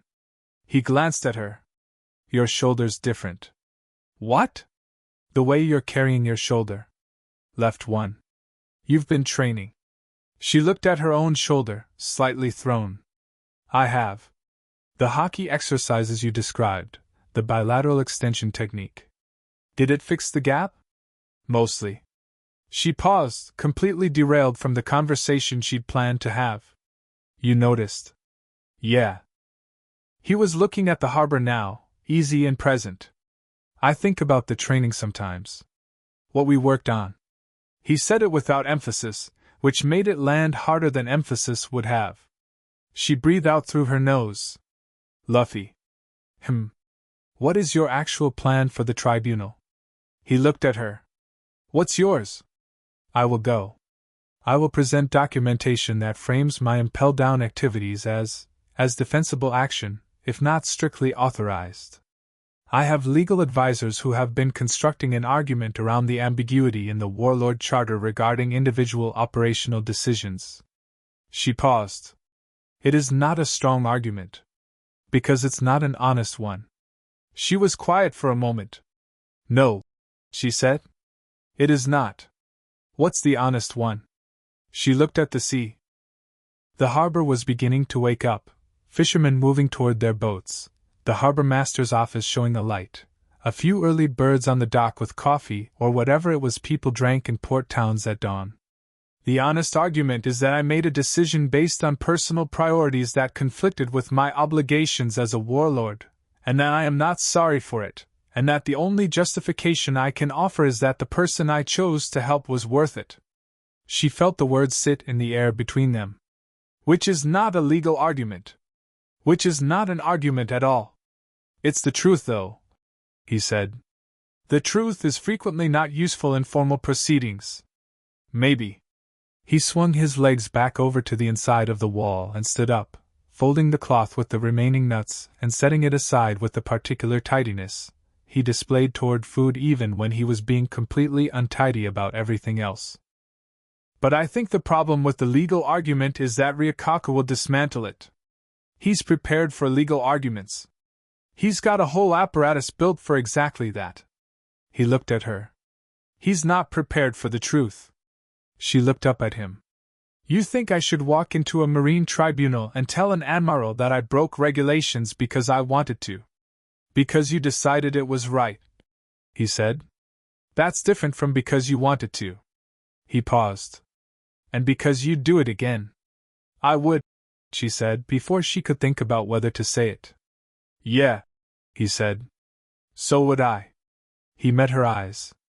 That's not a weakness, Hancock. That's the whole argument. You made a call based on what you knew was right, not what you were told. Ryukako thinks the warlord system is corrupt. Fine. Maybe he's right. But you acting outside it when it was wrong, that's not corruption. That's the opposite. She looked at him for a long moment. The morning was getting brighter around them, the gray pink turning gold, and Raban's harbor was fully awake now, the sounds of it rising from below the wall where they sat. "You have thought about this considerably," she said. "9 days on a ship with Nami and Robin," he said. "They had opinions." She almost smiled. "I imagine they did. Robin said the strongest position at any tribunal is the one that doesn't need the tribunal to validate it." He tilted his head. "She said you'd understand that better than most." She did. She thought about Ryukaku's clean trap, comply or become a fugitive, and she thought about what happened when you stepped outside the binary entirely. When you showed up not to defend yourself but to state your case on your own terms, plainly and without apology, and let the watching world decide what it thought of that. It was a different kind of risk. But it was an honest one. "The press will be there," she said slowly. "He made the initiative public. He'll want an audience." "Yeah." Luffy nodded. "Which means what you say, you're saying to everyone. Which means if I say the truth, everyone hears it." He shrugged. "You've been the Pirate Empress for a long time. You've been performing strength for a long time. What happens when you show them actual strength instead?" She stood up. She stood up and looked at the sea and felt something in her chest shift, not the warm stone thing, which was always there now and had stopped surprising her, but something structural. Something in the architecture of how she moved through the world. "You are still extremely annoying," she said. "Consistently." He agreed. She turned and went back toward the stairs, then stopped. She kept her back to him. "The documentation Ryukaku has about him fell down. It will include the slave mark." The morning went quiet between them. "He'll use it," she said. Her voice was very flat. Not emotionless, flat in the way a surface is flat when you've pressed everything down hard enough that it can't rise. "To humiliate. To show the world that the Pirate Empress was." She stopped. Started again. "He'll use it because it is the most effective way to break a person's position, their standing. To make people look at you differently. To make you look at yourself." She stopped again. Luffy's footsteps crossed the roof. He stopped behind her, not touching, just there, close enough that she could feel him the way you feel a fire when you're cold. That specific warmth that comes from proximity and nothing else. "Let him," Luffy said. She turned around. He was right there, face clear and direct and entirely without pity. "Let him?" "Yeah." His voice was steady. "Let him show it. Let him say it. And then let them all watch you stand there anyway." He looked at her. "Anyone who thinks less of you for something that was done to you isn't worth the ground they're standing on." She looked at him for a long time. The sun was fully up now, coming over the crater rim in a hard gold bar of light that caught the harbor and made the water brilliant. He looked back at her steadily with that face that she had catalogued so carefully and still couldn't fully read because it was just honest. Completely, infuriatingly, devastatingly honest. "You know," she said carefully. "Yeah." He'd known since Amazon Lily, she'd guessed that. He'd read it the way he read everything, not analytically but intuitively, picked it up from the shapes of things she hadn't said. "I've known for a while." And nothing. He said it so simply that it took her a moment to process. "It doesn't change anything about who you are. Which is, you're you. You're the strongest person I've ever trained with, and I trained with Zoro, so that means something." He paused. "You chose yourself, Hancock. After everything. You chose to be this person. That's not something that gets taken away by someone else having documentation about your past." She breathed in and out. The warm stone thing in her chest was burning very steadily now, not painfully but intensely, the way a sun gets brighter as the day matures. She looked at him and felt, with absolute clarity, what it was like to be known, not the performance of being known, not the cultivated mystique of the Pirate Empress who allowed select glimpses, but actually known, like a room that has had all its lights on for the first time. She had not thought she would survive it. She was surviving it. "Don't make a face," she said, her voice coming out slightly ragged at the edges. "I'm not making a face. You're making a face. I'm just Luffy. She said his name in the voice she'd used on the cliff in Amazon Lily, just his name, flat and present, and he stopped. She looked at him with everything she had and nothing she was hiding. Thank you?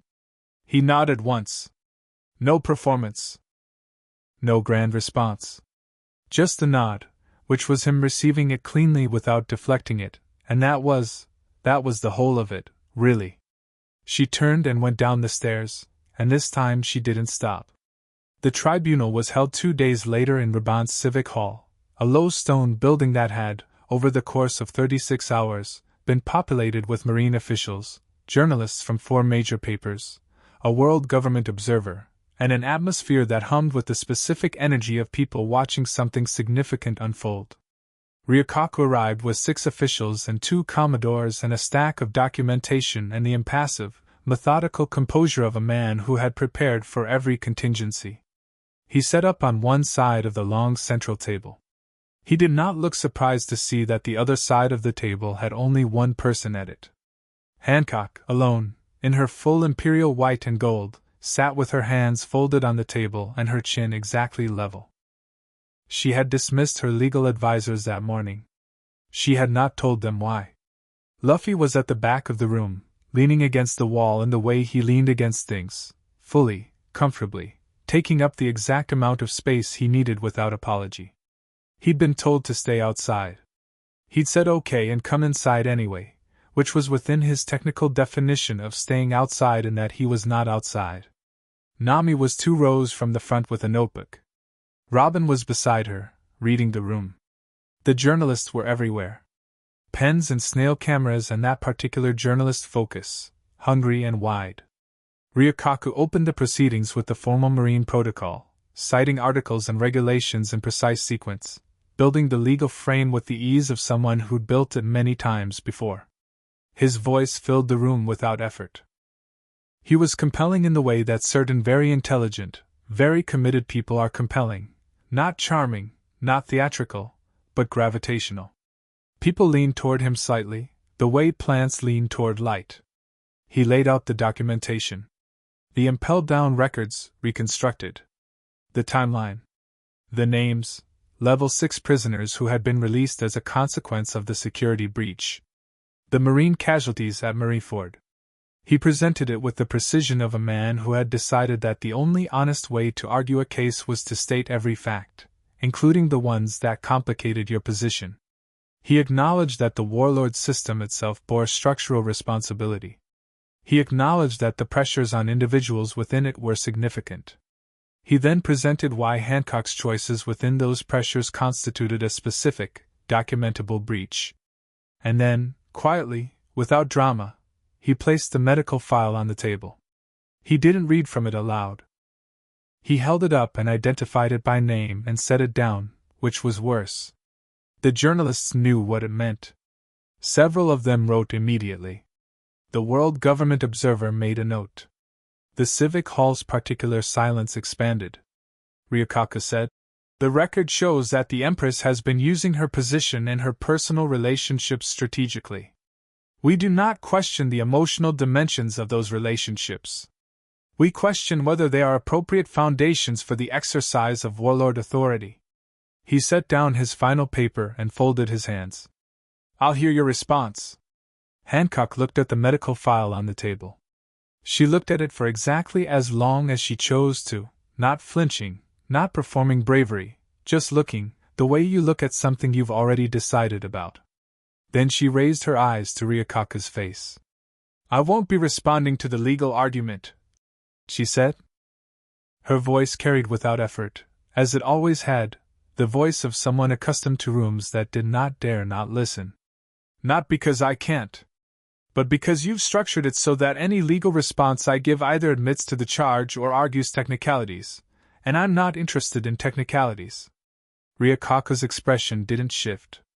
"That is your prerogative. What I will tell you," she said, "is what actually happened and why." She kept her eyes on him. Not the room, not the journalists, not the documentation. Him. "I went to impel down because Luffy asked me to help him save his brother. He didn't ask me, actually, he never asks. He was going regardless. I went because I looked at what he was doing and I thought, this person is right, and I am going to help him, and if the world disagrees then the world is wrong. She paused. That is the entire explanation. There is no legal framework I can offer you for it because the decision was not made within a legal framework. It was made within a moral one. The room was very still. At Marineford, she continued, I fought because the thing I was watching was wrong. Not complicated, wrong. Ace was going to be executed for the crime of being born to the wrong father. The Marines who fought that day were not evil people, most of them. But the institution directing them was doing an evil thing. I chose not to participate in it. I recognize that this conflicts with my warlord obligations. She tilted her head slightly. I would do it again. A journalist in the third row wrote so fast his pen was audible. Ryukaka said, You're aware that this statement constitutes an admission of. I'm aware of everything it constitutes. She said, and her voice had its edge now, the one that had made Marines step back and warlords think twice, but it wasn't aggressive. It was just certain. I am also aware that you placed my medical record on that table as a strategy. To remind me of what can be used against me. To remind the people in this room that I have vulnerabilities that can be exposed. She looked at the file. So let me remove that tool from your hands. She looked at the room then, all of it, the journalists, the officials, the observer, every person watching. I was a slave. She said. I and my sisters. We were owned. We were marked. She held the room's stillness like she was holding something in her hands, something she'd carried for 20 years and was choosing, right now, in this civic hall in a mediocre port town, to set down. I built an island, and a tribe, and a position in this world that made me untouchable because I thought the only safe version of myself was the version that could not be reached. I made myself into something that people feared instead of something that could be hurt. She paused. Luffy broke that. Not because he tried to. Because he is, constitutionally incapable of seeing people as anything other than what they actually are. Her voice was completely steady. He saw me. And I helped him because you don't leave behind someone who sees you clearly. You don't throw that away for a charter or a regulation or the politics of institutional loyalty. The room had stopped breathing. She looked back at Ryukaku. Revoke my status if you choose to. Declare me a criminal target if that is your decision. But understand that the case you've built, your clean legal trap, it required you to use a woman's history of victimization as a weapon against her. That is your answer for institutional corruption. She let the question sit. I think the world can decide which of us is right. Ryukaka sat very still. His expression was unreadable in the way that very controlled people's expressions are unreadable, not absent, just contained.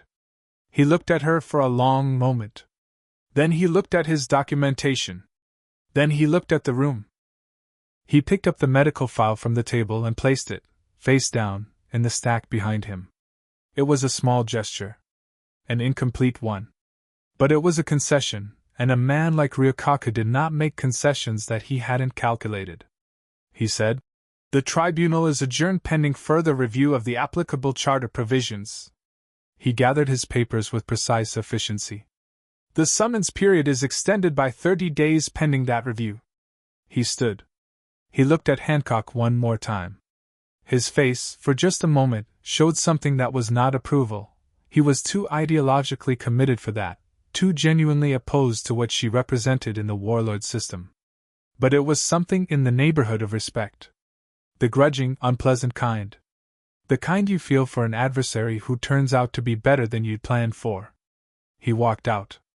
The room erupted. Journalists surging forward, the world government observer moving toward the marine officials, everyone talking at once. Hancock sat at the table through the first wave of it, hands still folded, spine perfectly straight, breathing evenly. Not performing composure. Actually composed, in the way that is only possible when you have, quite recently, set down something very heavy. Luffy appeared beside her. He didn't push through the crowd, he just moved through it the way water moves through things, and then he was there, at her elbow, looking at the room with his easy, watchful attention. "How do you feel?" he said, under the noise. She thought about it honestly. "Strange," she said. "Like something happened and I'm not sure yet what it was. Something good happened. Something true happened." She glanced at him.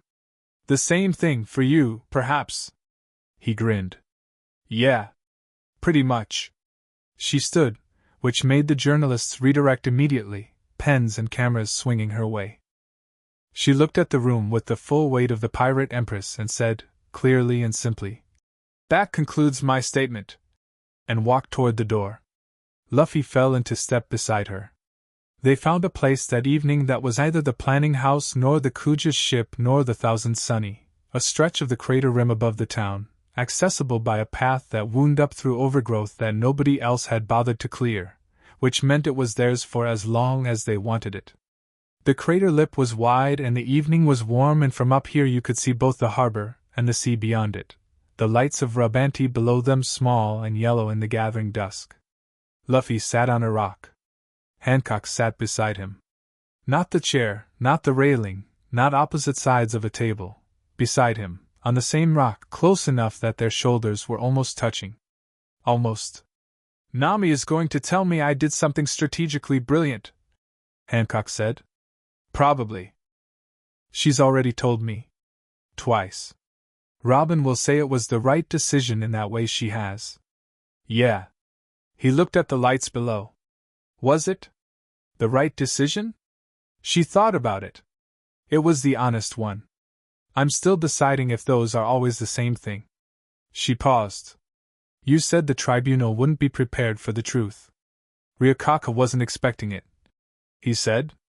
"He had a framework, and you stepped outside it. Now he has to rebuild the framework." "He will," she said. "He is not finished. This was a delay, not a resolution. He'll regroup and find another angle." "Yeah." He didn't sound worried. "But next time you won't be on the back foot. You said the thing first, in public, on your terms. You said it before he could use it. Now it's yours." She thought about the medical file being placed face down. Such a small thing. Such a complete reversal of its intended function. She thought about what it had cost her to say what she'd said, not in front of Ryukaku, not in front of the World Government Observer, but in front of the cameras that would put it in every major paper in the world by morning. She thought about Nyan, who would read it on Amazon Lily with that terrible, fond, "I told you so" expression she had for moments of emotional progress. She thought about her warriors, who already knew and had always known and had never once treated it as a diminishment, and she thought about what it had meant, all these years, to believe that everyone else was different. That the world was different. That to be known was to be vulnerable in the destructive sense. She looked at Luffy.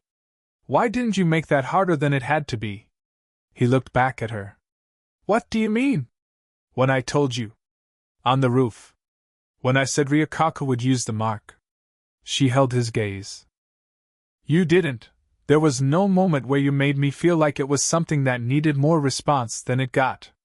You just said let him, and moved on. Because that's the right response," he said, genuinely puzzled. "What else would I do? Most people." She stopped. "Most people feel the need to perform a reaction. To show you how unbothered they are, which takes longer and means more, or to show you that they care, which also takes up more space." She paused. "You just move through it.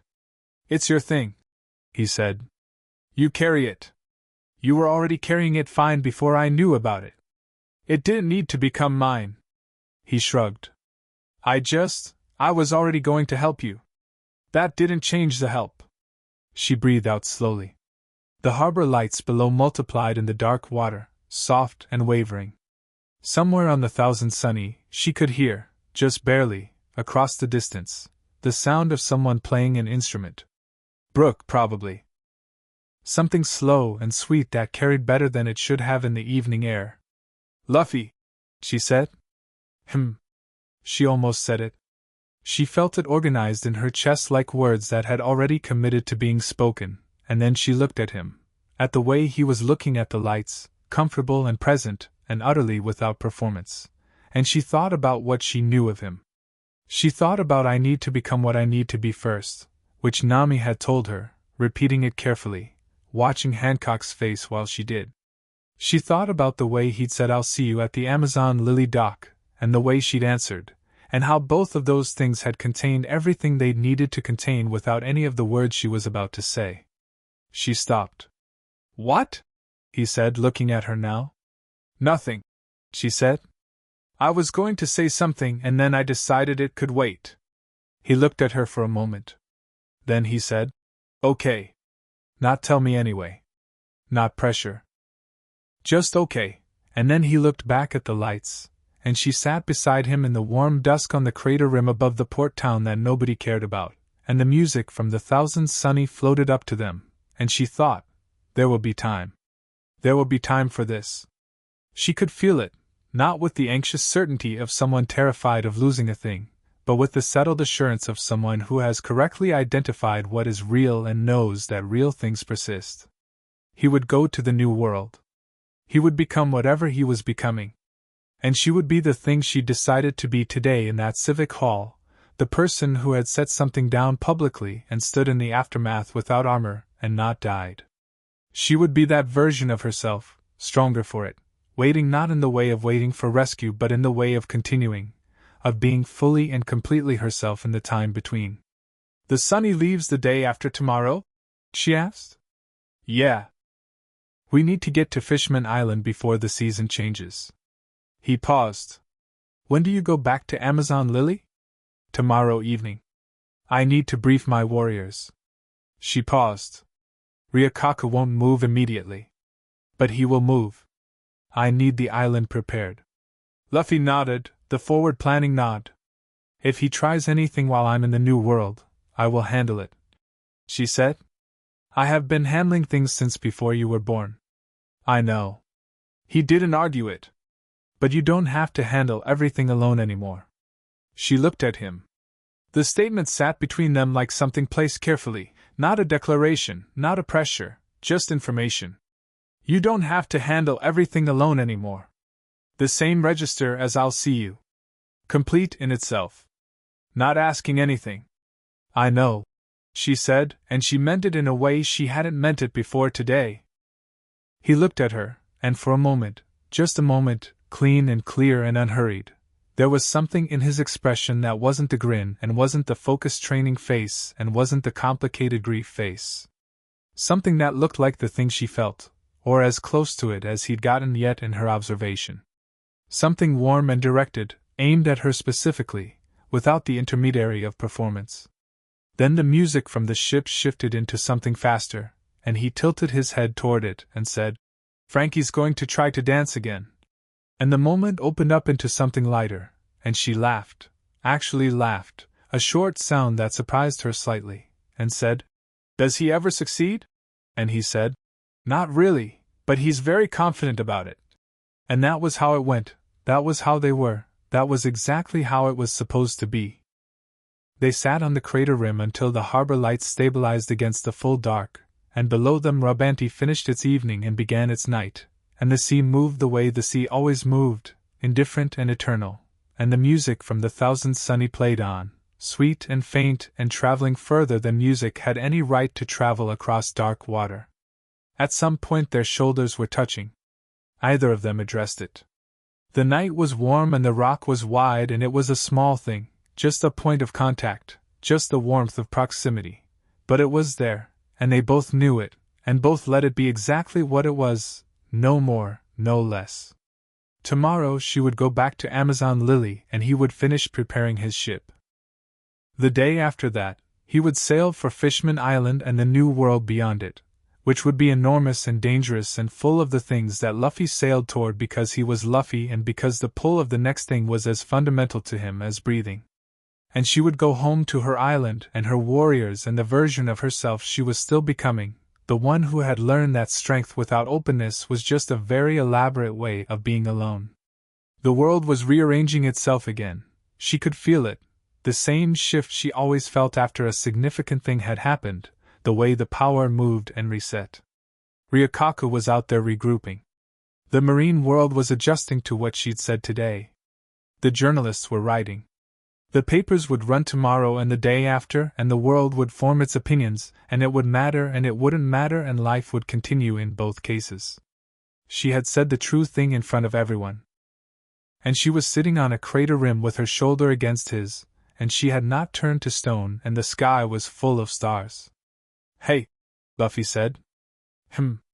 That thing you were going to say earlier." She stilled slightly. "You can say it when you're ready," he said. He said it with that particular Luffy quality, not patience exactly, because patience implies waiting, and he wasn't waiting, he was just present, fully, without requirement. No rush. She looked at the stars above the harbor.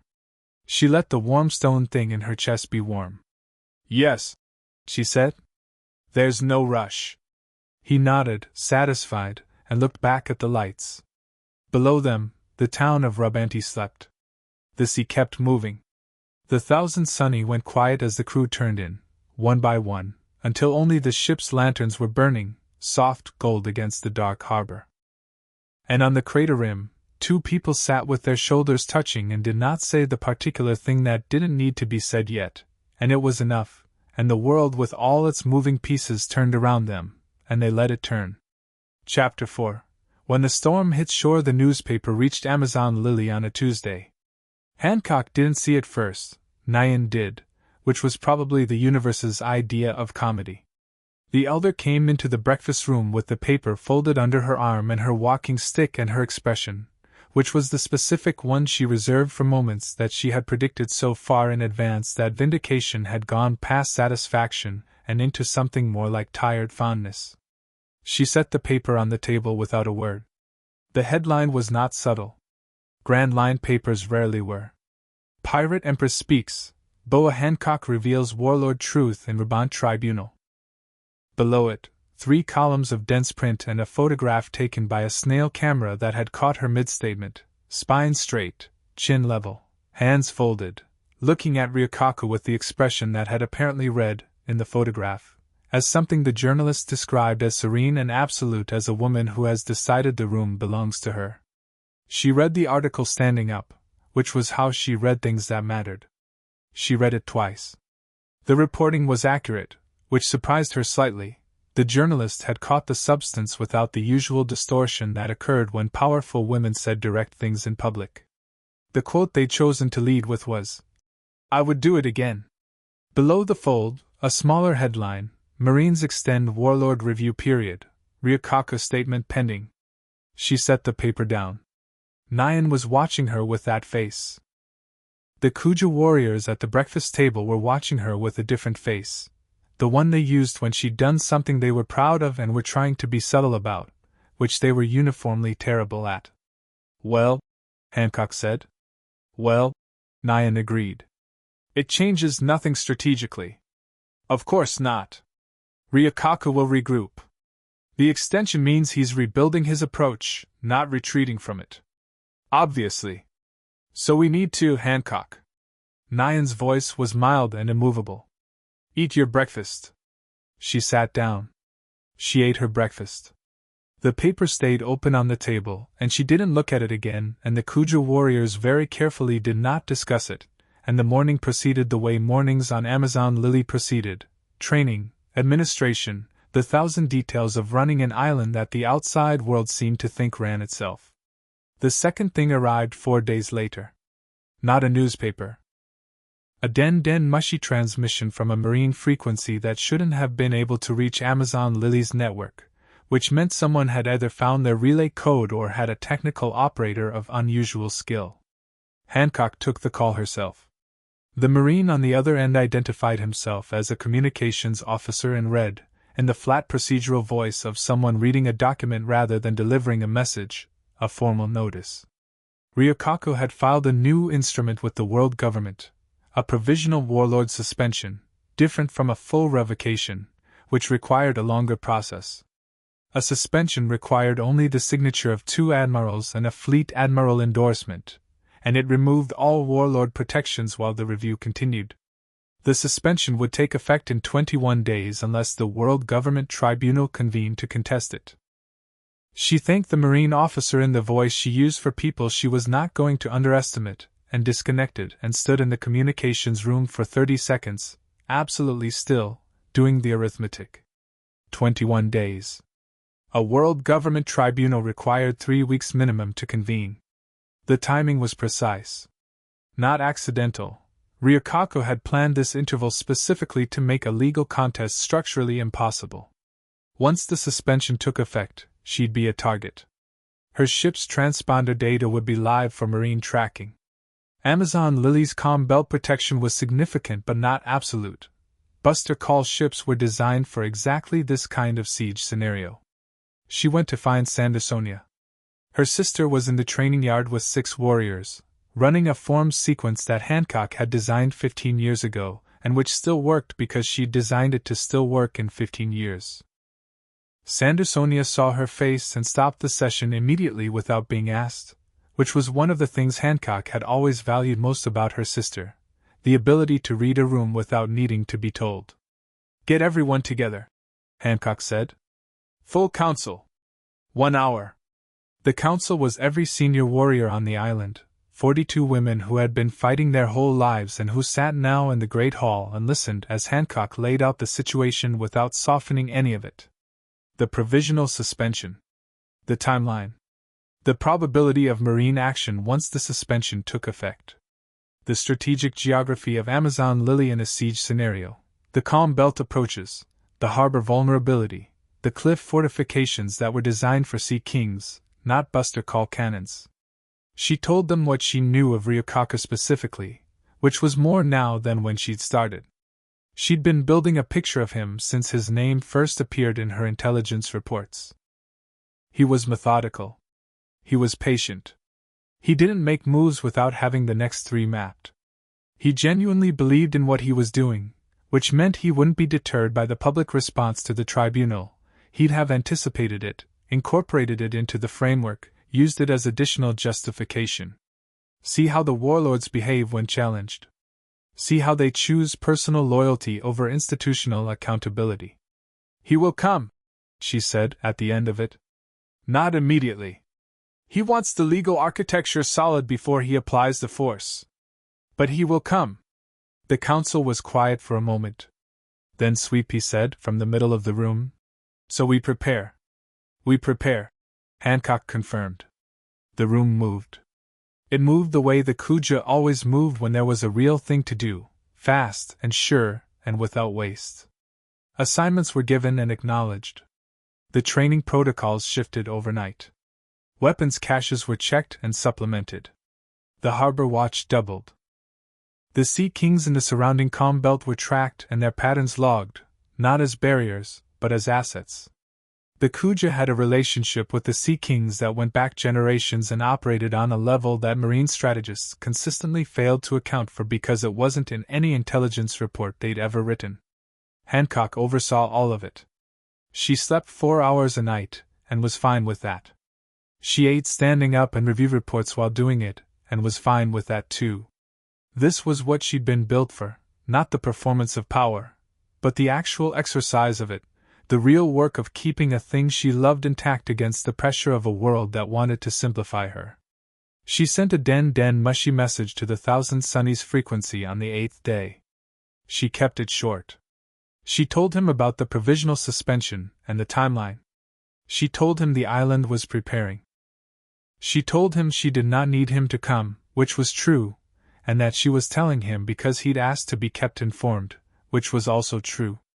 She did not tell him that she'd drafted the message 4 times before this version, the other 3 versions having contained sentences she'd deleted for being either insufficiently honest or excessively honest in ways she hadn't fully processed yet. She sent it.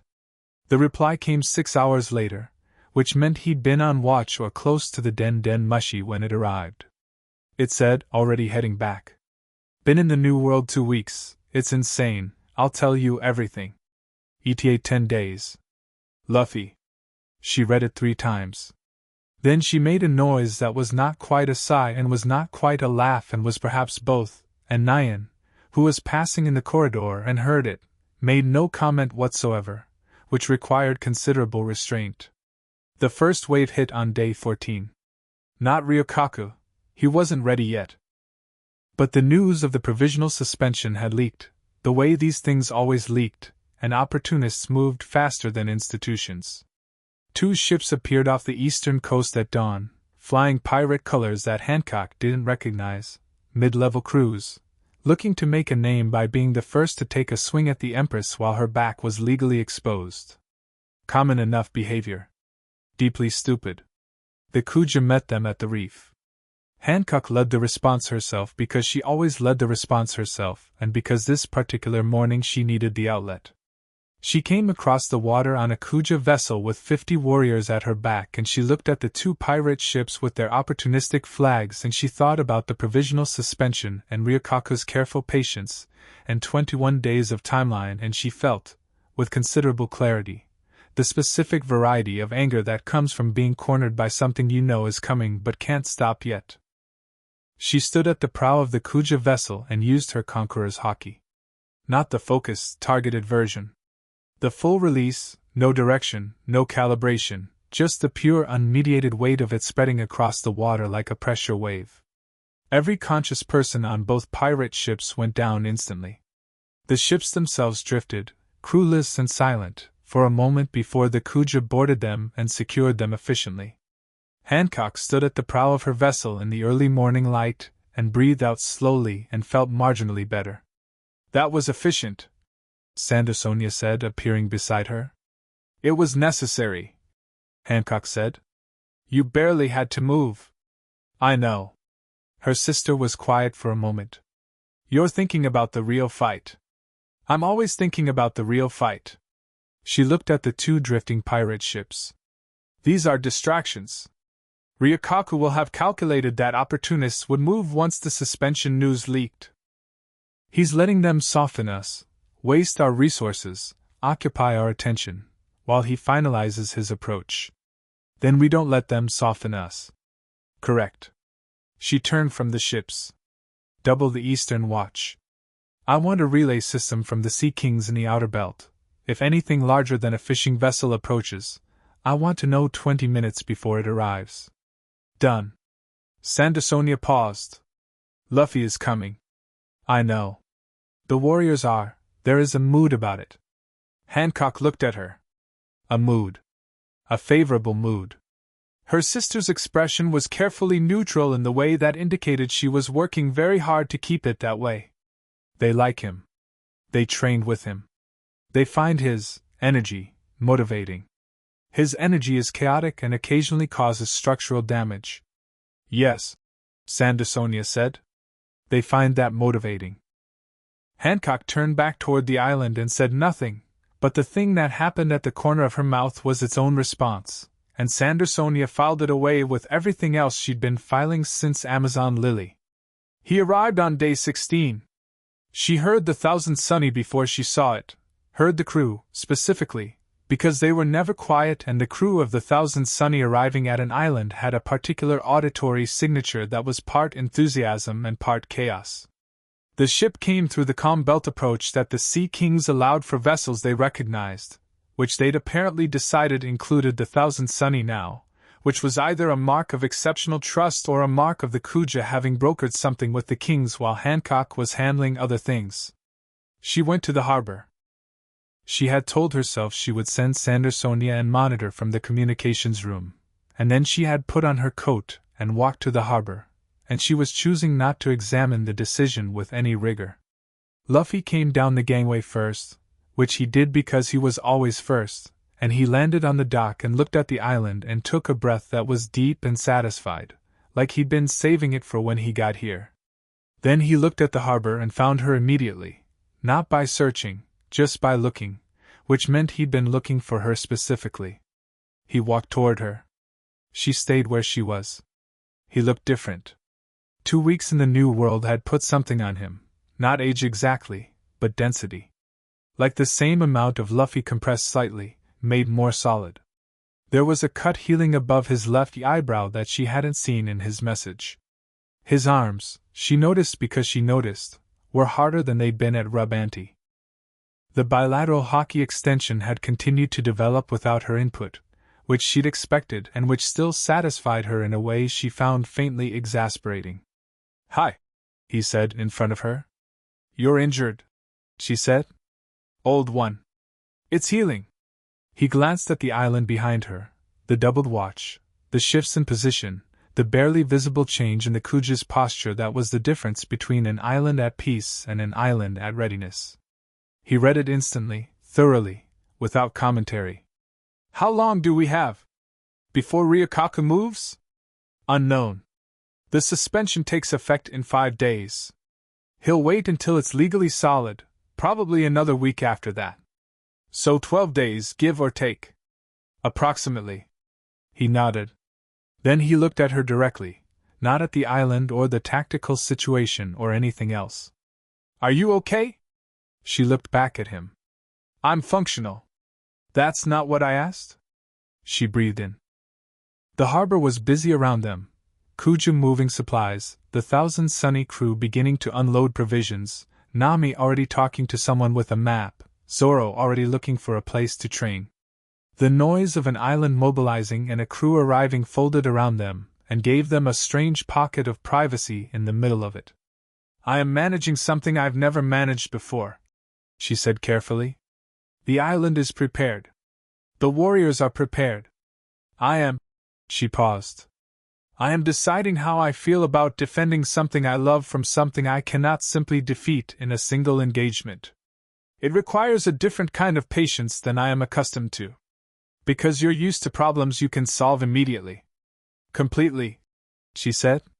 "And this one requires me to hold it for a long time and keep holding it." She paused. "It is difficult to hold a thing that you love and also be the person who makes decisions about defending it. They conflict." He understood that. She could see him understand it, not by working it out but by recognition, the way you recognize something you felt. He'd done this at Marineford, or tried to, and the conflict between the person who loved Ace and the person who had to decide what to do had been part of what had broken him there. He'd come out the other side of it differently. "You hold it," he said. "And you make the decisions anyway. Both at the same time." He paused. "You've been doing it for years. You've just been pretending the holding part wasn't happening." She looked at him for a long moment. Then she said, "The crew is going to need housing." He grinned. "Is that a yes?" "It's an acknowledgement that we have limited time and significant logistics." She turned toward the village. "Come on. I'll show you what we've built." She walked, and he fell into step beside her, and the harbor moved around them, and she told him about the fortifications and the watch systems and the Sea King relay and the harbor chain they'd installed below the waterline, and he listened with real attention and asked real questions, not the tactical questions a general would ask, but the ones that got to the structural logic underneath. Why this and not that? What happens if they come from 2 directions at once? What does that position do when the Sea Kings move? Good questions. Questions that showed he was thinking about the island as a whole system rather than a series of problems. She answered all of them. By the time they reached the village, the rest of the crew had caught up, Nami with her charts already updated, Zoro with his swords and his expression of someone who has assessed the tactical landscape and found it professionally interesting, Robin walking with Sandersonia in the particular quiet of 2 people who have recognized something similar in each other. Chopper rode on Luffy's head as if reinstalling himself in his preferred position. Sanji was already heading toward the kitchens because Sanji's first instinct in any situation was to determine what people needed to eat. The Kuja watched Luffy arrive with the careful non-reaction of people working very hard to conceal a reaction. Sweet Pea gave him a nod that carried more weight than its size suggested. 3 of the younger warriors immediately found reasons to be in the part of the village he was walking through, which was transparent enough that Hancock caught Sandersonia's eye and communicated several things without speaking. He noticed the young warriors and waved, which destroyed their composure instantly and delightfully. "They like you," she said quietly enough that only he heard. "I like them," he said, equally quiet. "They're good." He paused. "You trained them well." She looked at the island around her, the women who were her people, who had been forged by the same hard world and had chosen, under her hand, to become extraordinary. She felt the loving and deciding conflict he named, both things at once, the warmth of it and the weight. "Yes," she said. "I did." The days between his arrival and Ryukaku's move were not idle. They trained together again, which she hadn't fully anticipated the effect of until she was doing it, and feeling the specific rightness of working through something with someone who matched her engagement level without matching her style. He pushed where she was methodical. She refined where he was instinctive. The Kuja who watched them, and they watched, there was no preventing it, were quiet in the particular way of people witnessing something they don't have a category for. Zoro joined the training on the third day, which he did with the minimal amount of explanation and maximum amount of immediacy that characterized everything Zoro did.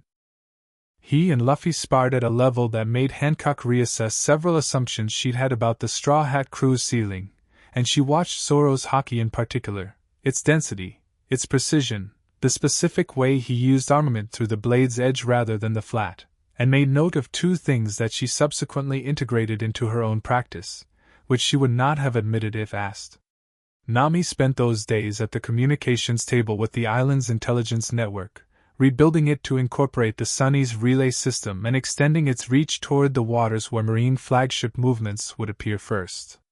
She was, Hancock observed, extraordinary at this, not the brute force brilliance of certain navigators who were simply better than the sea, but the patient, systemic intelligence of someone who had mapped enough of the world to understand how information moved through it.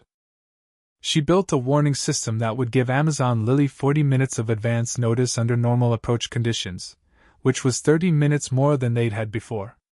Robin walked the island's perimeter and said nothing about what she was doing, which meant she was doing something that required no announcement, building knowledge, mapping routes, filing the layout of the land in a mind that retained everything it touched. On the fourth evening she gave Hancock a document, unprompted, that contained 3 alternative evacuation plans for the island's non-combat population in the event of a prolonged siege, each with specific rally points and timing estimates. Hancock read it in its entirety and said, "This is good work," and meant it completely. "You love this island very much," Robin said. She said it as an observation, without the quality of intrusion. "Yes," Hancock said. "It shows in how you've built it," Robin said. "The fortifications are strong, but the community is stronger. That's not accidental." She paused. "I've seen islands that were defended the other way, the walls were everything and the people were secondary. Those islands fall faster." Hancock looked at her. "You've seen a great deal." "I have." Something moved in Robin's face, a deep, very still thing, like water that is very deep. "I lost an island once. That I loved." She paused. "I thought for a long time that loving a thing made it more dangerous to hold. That the attachment was itself a vulnerability." She looked at the village. "Luffy, he never believed that. He just held the thing and the love at the same time and used both." She glanced at Hancock. "I think you already know this." "I'm learning it," Hancock said. Which was honest. Robin smiled her small contained smile. "Yes," she said. "I know." The advance warning came on the 9th day. Not 12 days from the suspension, 9. Ryukaku had moved faster than she'd projected, which meant either his confidence had increased or he'd found additional legal instruments she wasn't aware of. The snail relay from the outer calm belt flagged 17 vessels at 5:30 in the morning, while the island was still gray with pre-dawn. Not a standard marine formation, a coordinated approach from 2 directions, eastern and southern, with the silhouette signatures that indicated buster call-level ships. Hancock was on her feet and dressed before Sandersonia reached her door. She stood in the command position on the cliff above the harbor and looked at the sea and felt something settle into place inside her with a solidity that was neither peace nor resignation, but the particular clarity that comes when the waiting is over and the thing is actually here. She had been holding the love and the decisions both for 9 days. Now was when it counted. "Positions," she said. The island moved. The Kuja were extraordinary in this, not just their individual power, which was significant, but the coherence of it, the way 50 years of Hancock's training and leadership had made them a single functioning system rather than a collection of exceptional individuals. They moved to their assignments without urgency and without hesitation, which was more frightening than either of those things separately. Luffy appeared at her shoulder. He was already in gear second. The heat shimmer around him was faint in the cool morning air, barely visible, but present. He was primed. His expression was focused and completely calm, which was the expression she'd learned meant he was taking something seriously without being tightened by it. How many? 17 vessels. 2 approach vectors. She kept her eyes on the sea. The eastern approach is faster, they'll reach the reef in 18 minutes. Southern in 25. Ryukaka on one of them? Unknown. Probably not. He'll want the initial wave to establish engagement before he commits. She paused. He's sending Marines first. Testing our response. Then we give him a response worth testing. He said it with no bluster. Just matter of fact, the way he said true things. The Kuja handled the southern approach. She said, I don't want Marine forces landing on the beaches. Keep them in the water. Eastern vector? Mine, she said. With whoever you want beside me. He looked at her. With you. She looked back. Yes. The eastern horizon was getting lighter by the minute, the sky going from gray to the particular pale gold that preceded full dawn. The Marine ships would be visible to the naked eye in approximately 8 minutes.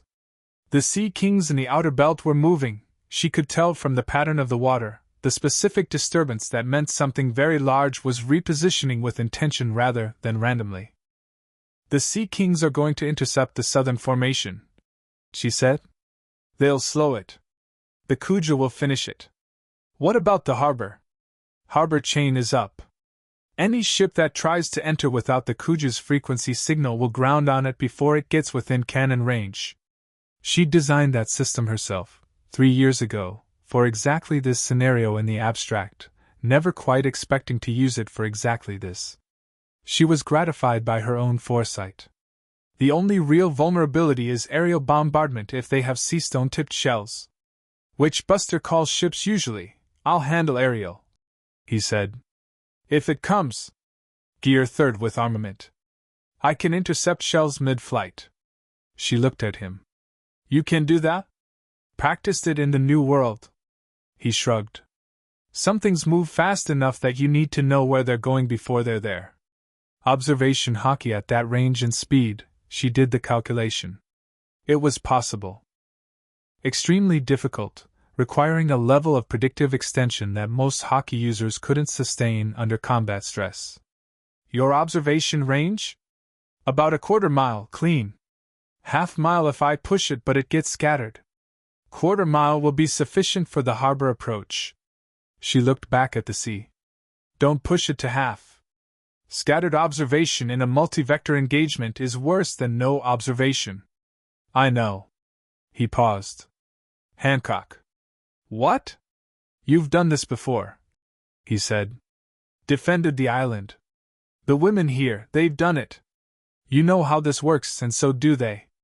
He was looking at the eastern horizon, not at her. Trust what you've built, she breathed. The island behind her was alive with motion and readiness, and the specific energy of people who know their jobs. Below, the harbor chain lay invisible below the waterline, patient and lethal.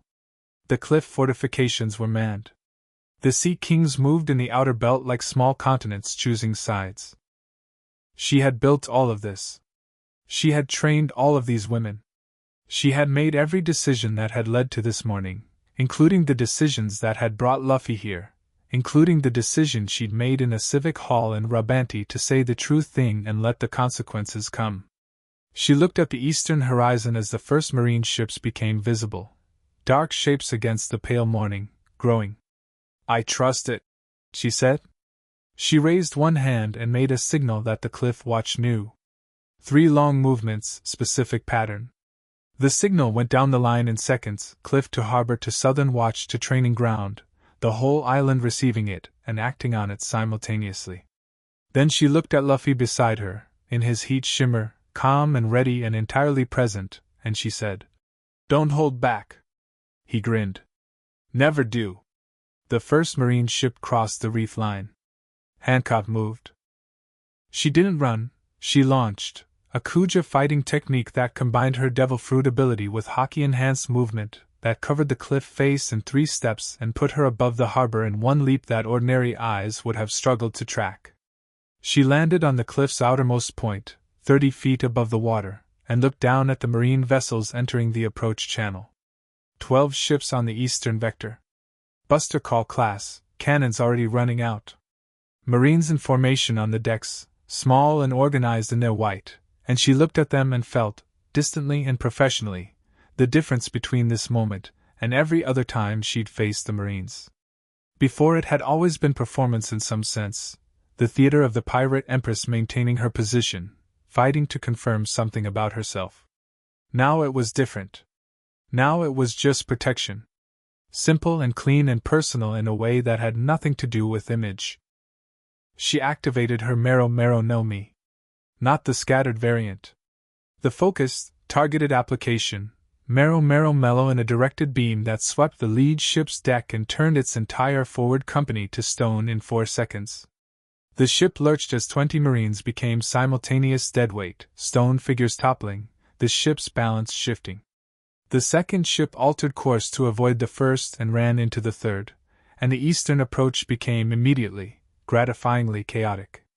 She felt Luffy land beside her on the cliff point.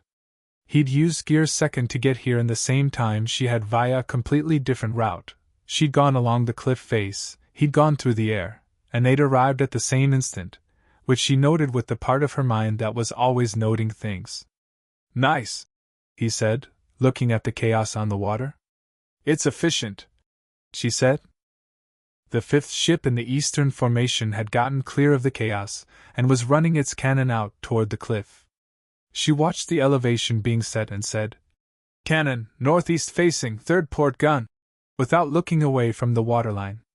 He was already moving.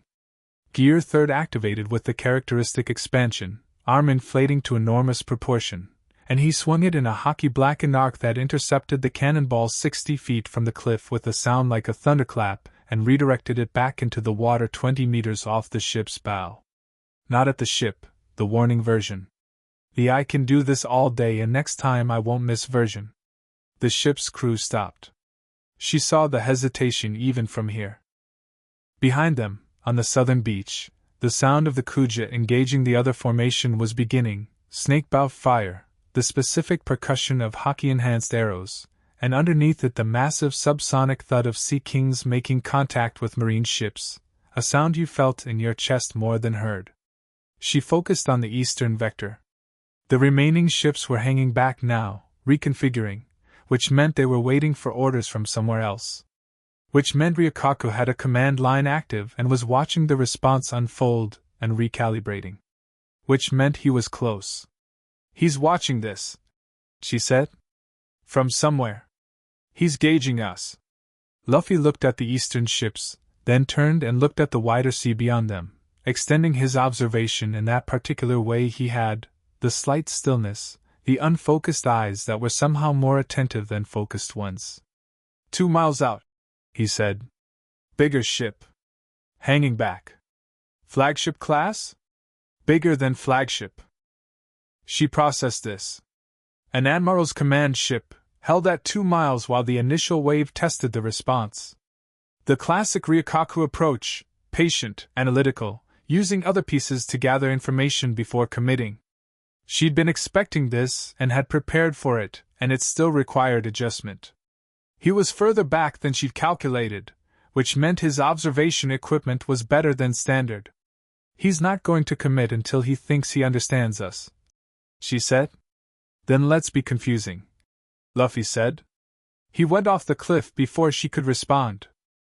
Not toward the ships, away from them, into the air above the harbor, gear second pushing him high, and from up there his observation was extended to its range and she could see him doing it, turning in the air, reading the full tactical picture with a single rotating attention that took in the southern beach, and the eastern approach, and the distant command ship, and the positions of her warriors, and the movement of the Sea Kings all at once. He came back down to the cliff point in 3 seconds. Southern approach is almost done. The Sea Kings took out 4 ships and the Kuja have the rest. Eastern vector, they're going to try a land approach, beach to the northeast. There's a gap in the cliff watch near the second headland. I know the gap, she said. It's covered by the 2nd Reserve Unit. Your reserve is, they're good, but if they're sending Marines ashore they'll send Haki users. He met her eyes. Want me to cover the northeast headland? She thought about it. 1 second, clean and analytical. Yes. But don't engage until they've actually landed. If you intercept them in the water it forces the command ship to reposition. Let them land, let them commit, then close the gap. He nodded. And you? She looked at the eastern ships reconfiguring on the water. I'll keep them busy. He grinned, the battle grin, the one that was all forward momentum, no backward thought, and launched himself toward the northeast headland, gear 2nd carrying him fast and low over the cliff top, and she turned to the eastern ships and thought about patience and containment and the specific art of making an enemy use his resources without using yours, and she went to work. The battle took 4 hours. Not continuously, it came in waves, the way Ryukaku's approach was designed to, each wave slightly different from the last, each one testing a new angle while gathering information about the response. She'd been right about him. He was watching all of it, mapping her defenses in real time, feeding new instructions to his ships. She could see the pattern of it the way you see a pattern in weather, the shapes emerging from apparent randomness, the underlying logic becoming readable. She adapted faster than he was recalibrating. She had home advantage, and she had Luffy, and she had 42 warriors who had trained for exactly this, and 2 generations of Sea Kings whose relationship to Amazon Lily was older and more personal than any Marine Admiral could account for. By mid-morning the eastern vector had pulled back to 3 miles. The southern approach was fully neutralized, 12 ships, 7 disabled by Sea Kings, 5 managed by the Kuja without a single serious Kuja injury, which was a tribute to the defensive system's design and to Sweet Pea's command of the Southern Watch. The northeast headland had been the hardest, 6 Marine Haki users who had actually landed before Luffy closed the gap, and the brief engagement there had been the most intense of the morning, audible from the main village in a way that had made the non-combat population go very still. It had lasted 11 minutes. Then Luffy had come back around the headland at Gear 3rd and the 6 Marine Haki users had apparently made a collective and sensible decision. By noon the command ship at 2 miles had not moved. Still watching. Still calculating. She stood on the cliff above the harbor and looked at it across the water and thought about Ryukaku on its deck, methodical and patient, and genuinely believing in what he was doing, and she thought about what came next. He hadn't committed yet. The opening wave was intelligence gathering. He now had 4 hours of data about Amazon Lily's defensive capability, and he was processing it and deciding whether to escalate or redirect. She thought, he will redirect. He would not attempt a second direct assault without a different approach. He was too intelligent for repetition. He would find the lever she hadn't anticipated. She was still thinking about what that lever might be when the den mushi in the command post began to ring. Sandersonia appeared at her shoulder with the receiver. Incoming signal. Encrypted Marine Command frequency. She looked at the receiver for a moment. Then she took it. The voice on the other end was calm and measured and immediately recognizable. Empress, Ryukaku said. He sounded exactly as he'd sounded at the tribunal, unhurried, entirely composed, as if he were discussing the weather rather than the fact that his ships were regrouping 3 miles off her coast. Admiral, she said in the same register, your defenses are considerably more sophisticated than my initial assessment projected, he said. I want to acknowledge that, because I believe in accurate information. I know you do, she said. What do you want? A conversation. A pause. Not here. Not like this. I have information I think you should have before I make my next decision. And I believe you have information I should have as well. Another pause. I'm proposing a ceasefire and a direct meeting. 1 hour. My command ship. No weapons, no Marines in the meeting room, no recording devices. She looked at the sea. The command ship sat motionless at 2 miles, a dark shape against the afternoon blue. You could be lying. I could be, he said. I'm not. Which you can verify by the fact that I've called off the eastern vector. Look at your horizon. She looked. The eastern ships were moving, not toward the island, away from it, pulling back to join the command ship's position. Regrouping, she said. Pulling back, he said. There's a difference. You know which this is. She did. The formation change was a withdrawal, not a reposition. He'd made a decision, and the decision was this call. Why? She said. You had the legal architecture. You were winning on paper. Because the morning showed me something that isn't on paper, he said. And I need to decide what to do about it. A pause. Will you come? She thought for 4 seconds. Then she said, I'll come. With 2 conditions. Name them. The Thousand Sunny accompanies my ship to within a 1/4 mile of yours. If anything happens to me, you will not enjoy what comes off that ship. A brief silence. Accepted. The second condition? The conversation is complete and honest on both sides, she said. No positioning. No legal framework. If you want honest information from me, you give it in return. Another silence, longer. Accepted, he said finally. 1 hour. The line went quiet. She handed the receiver back to Sandersonia and turned to find Luffy already there. He'd come back from the headland while she was on the call, and he was standing close enough to have heard both sides of it, which she noticed and had not lowered her voice about. You heard, she said. Yeah. Thoughts? He was quiet for a moment, which was unusual enough that she paid close attention to it. He's not lying, he said finally. The morning changed something for him. I could feel it. In the second half of the fighting, the instructions to his ships changed. They went from testing to pulling back, and it wasn't hesitation, it was decision. He paused. Something he saw changed his mind about something. What did he see? Luffy looked at her with that direct, unhidden thing he did. You, he said. And this place. And the women here. He paused. I think he came here believing the story about the Pirate Empress, the one that makes you the problem. The corrupt warlord using her position to operate outside the law. He tilted his head. I don't think that's what he saw today. She thought about what Ryukaka had seen.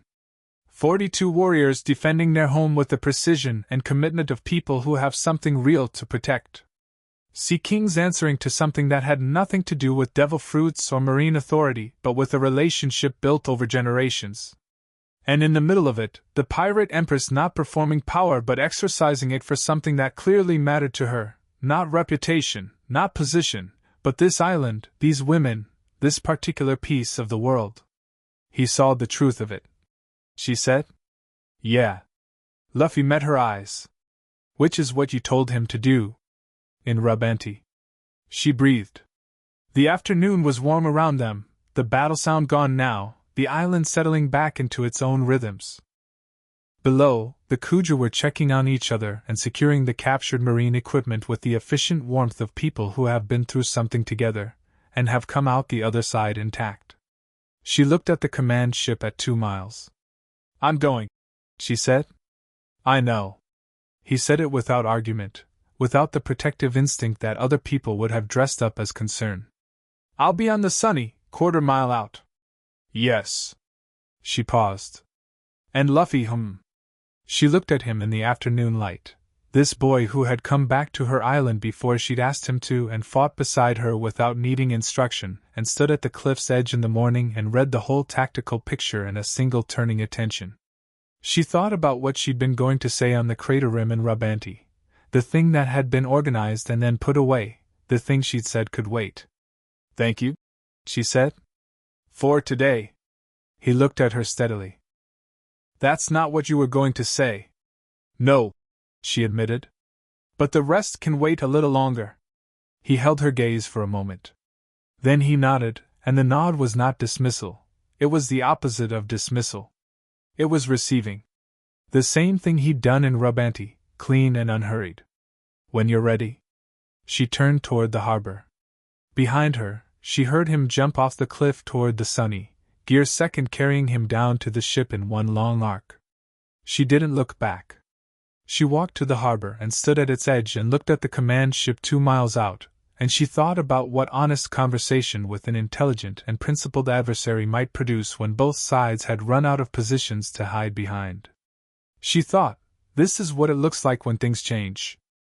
Not the dramatic turning point, not the battle won cleanly, the complicated, imperfect, actual version, where you fight something to a standstill and then sit across a table from it, and try to find the thing underneath the conflict. The afternoon held still around her. The sea glittered. She went to get her coat. Chapter 5. Say it out loud. Ryukaku's command ship was called the Fujin, which meant wind god, which was either hubris or honest self-assessment depending on your perspective. It was enormous up close, the kind of ship that made other ships feel like suggestions, with a hull that had been painted a clean, severe gray rather than the standard marine white, and no ornament anywhere on it except the modified marine pennant at its mast. Everything about it was functional and deliberate, which told her something about the man who had commissioned it. She came aboard alone, as agreed. The Kuja vessel sat at anchor behind her. The Thousand Sunny was a quarter-mile back, its lion prow facing the Fujin with the specific attentiveness of a ship whose crew was paying very close attention. She could feel it without looking, that particular quality of collective focus that the Straw Hat crew had, which was something she'd stopped finding unusual and started finding reassuring. A Marine officer met her at the gangway, young, precise, clearly chosen for composure rather than rank. He led her below decks without speaking, which she appreciated. She didn't need narration. The meeting room was midship, below the main deck, and it was the most honest room she'd been in on a marine vessel. No portraits of fleet admirals, no maps of marine territories, no institutional decoration of any kind. A table, 2 chairs, a lamp, and a den mushy that had been placed visibly in the corner and visibly switched off. Ryukaku was already there, sitting across from the door, no coat on his shoulders, just his uniform, hands on the table with nothing in them. He looked, she thought, like a man who had been revising something. Empress, he said. Admiral. She sat across from him. You called off your ships. I reassessed. What changed your assessment? He looked at her directly. He had that quality of sustained attention that she recognized because she had it herself, the kind of eye contact that wasn't intimidation but was genuine focus, the kind that meant the person across from you was actually processing what they were seeing rather than looking through it at a preconception. I watched you fight for 4 hours, he said. And I watched the island. And I realized that the file I had on you and the person I was watching were not the same person. She let that sit for a moment. Which version concerns you more? The file version, he said without hesitation. The file version is someone who treats authority as a personal tool and institutional obligation as optional. The person I watched today is... He paused, choosing carefully. Someone who has built something real and is defending it. Those are different problems. And you prefer to address actual problems rather than paper ones. I prefer to address actual problems, he confirmed. Which is why I wanted this conversation. He leaned back slightly. The provisional suspension stands. I can't withdraw it without the chain of command becoming an issue. But I can inform how I proceed with it, depending on what this conversation produces. She studied him. He meant it. She could tell because his body language had none of the micro-negotiations that accompanied political positioning, no slight lean forward, no calibrated pause before the offer, no watching her face to see what was landing. He was just saying the thing directly. What do you want from this conversation? The truth about the warlord system, he said. Not the institutional version. Not the public version you gave at Rubanti, which was honest but was also, I recognize when someone is being strategically honest rather than completely honest. He held her gaze. What is the actual function of the 7 warlords? From inside it. She was quiet for a moment. The lamp between them was oil burning and made no sound. The ship moved very gently on the water. The system exists, she said, to allow the world government to point at something and call it order without having to actually produce order. 7 pirates given authority and protection in exchange for compliance creates the appearance of controlled power. It suggests that piracy can be managed. That the marine apparatus has enough reach to bring even significant pirates into its structure. She paused. In reality, it creates 7 independent agents who pursue their own interests, while technically flying marine cover.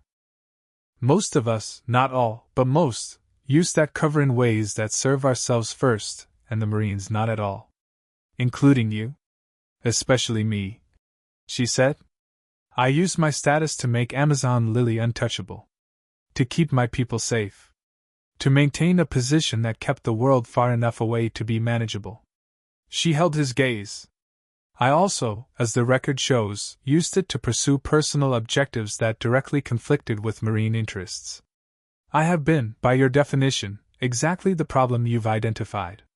He was quiet for a moment. And yet, she agreed. The alternative, he said, to the warlord system, if it's abolished, is not a cleaner world.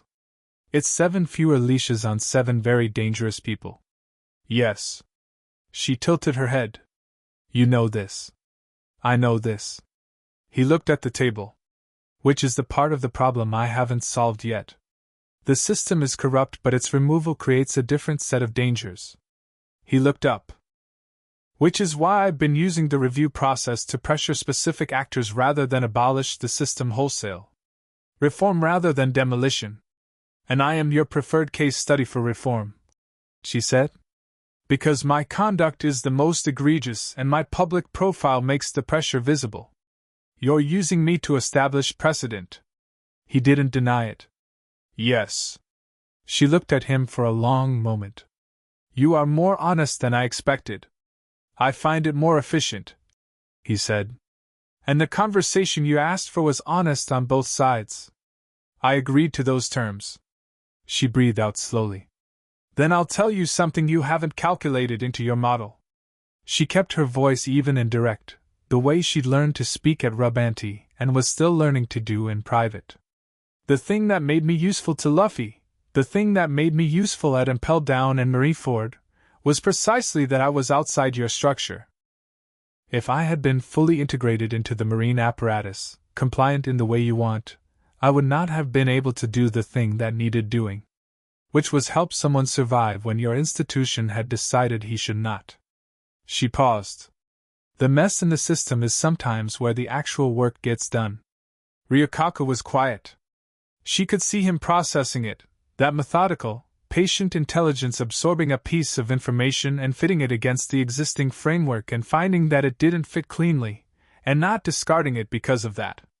You're arguing for your own corruption, he said. As a feature.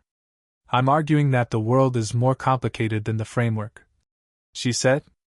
Which I believe you already know, or you would have pressed the assault this morning rather than making this call. Something shifted in his face. Very small, very brief. Luffy, he said. What about him? He came back. Before the suspension took effect. Before there was an official conflict. He looked at her carefully. He left the New World to come back here. For this. He studied her face. The reports from Sabaody, from the tribunal at Rubanti. The pattern of it. He paused. He's not here as a strategic ally. She said nothing.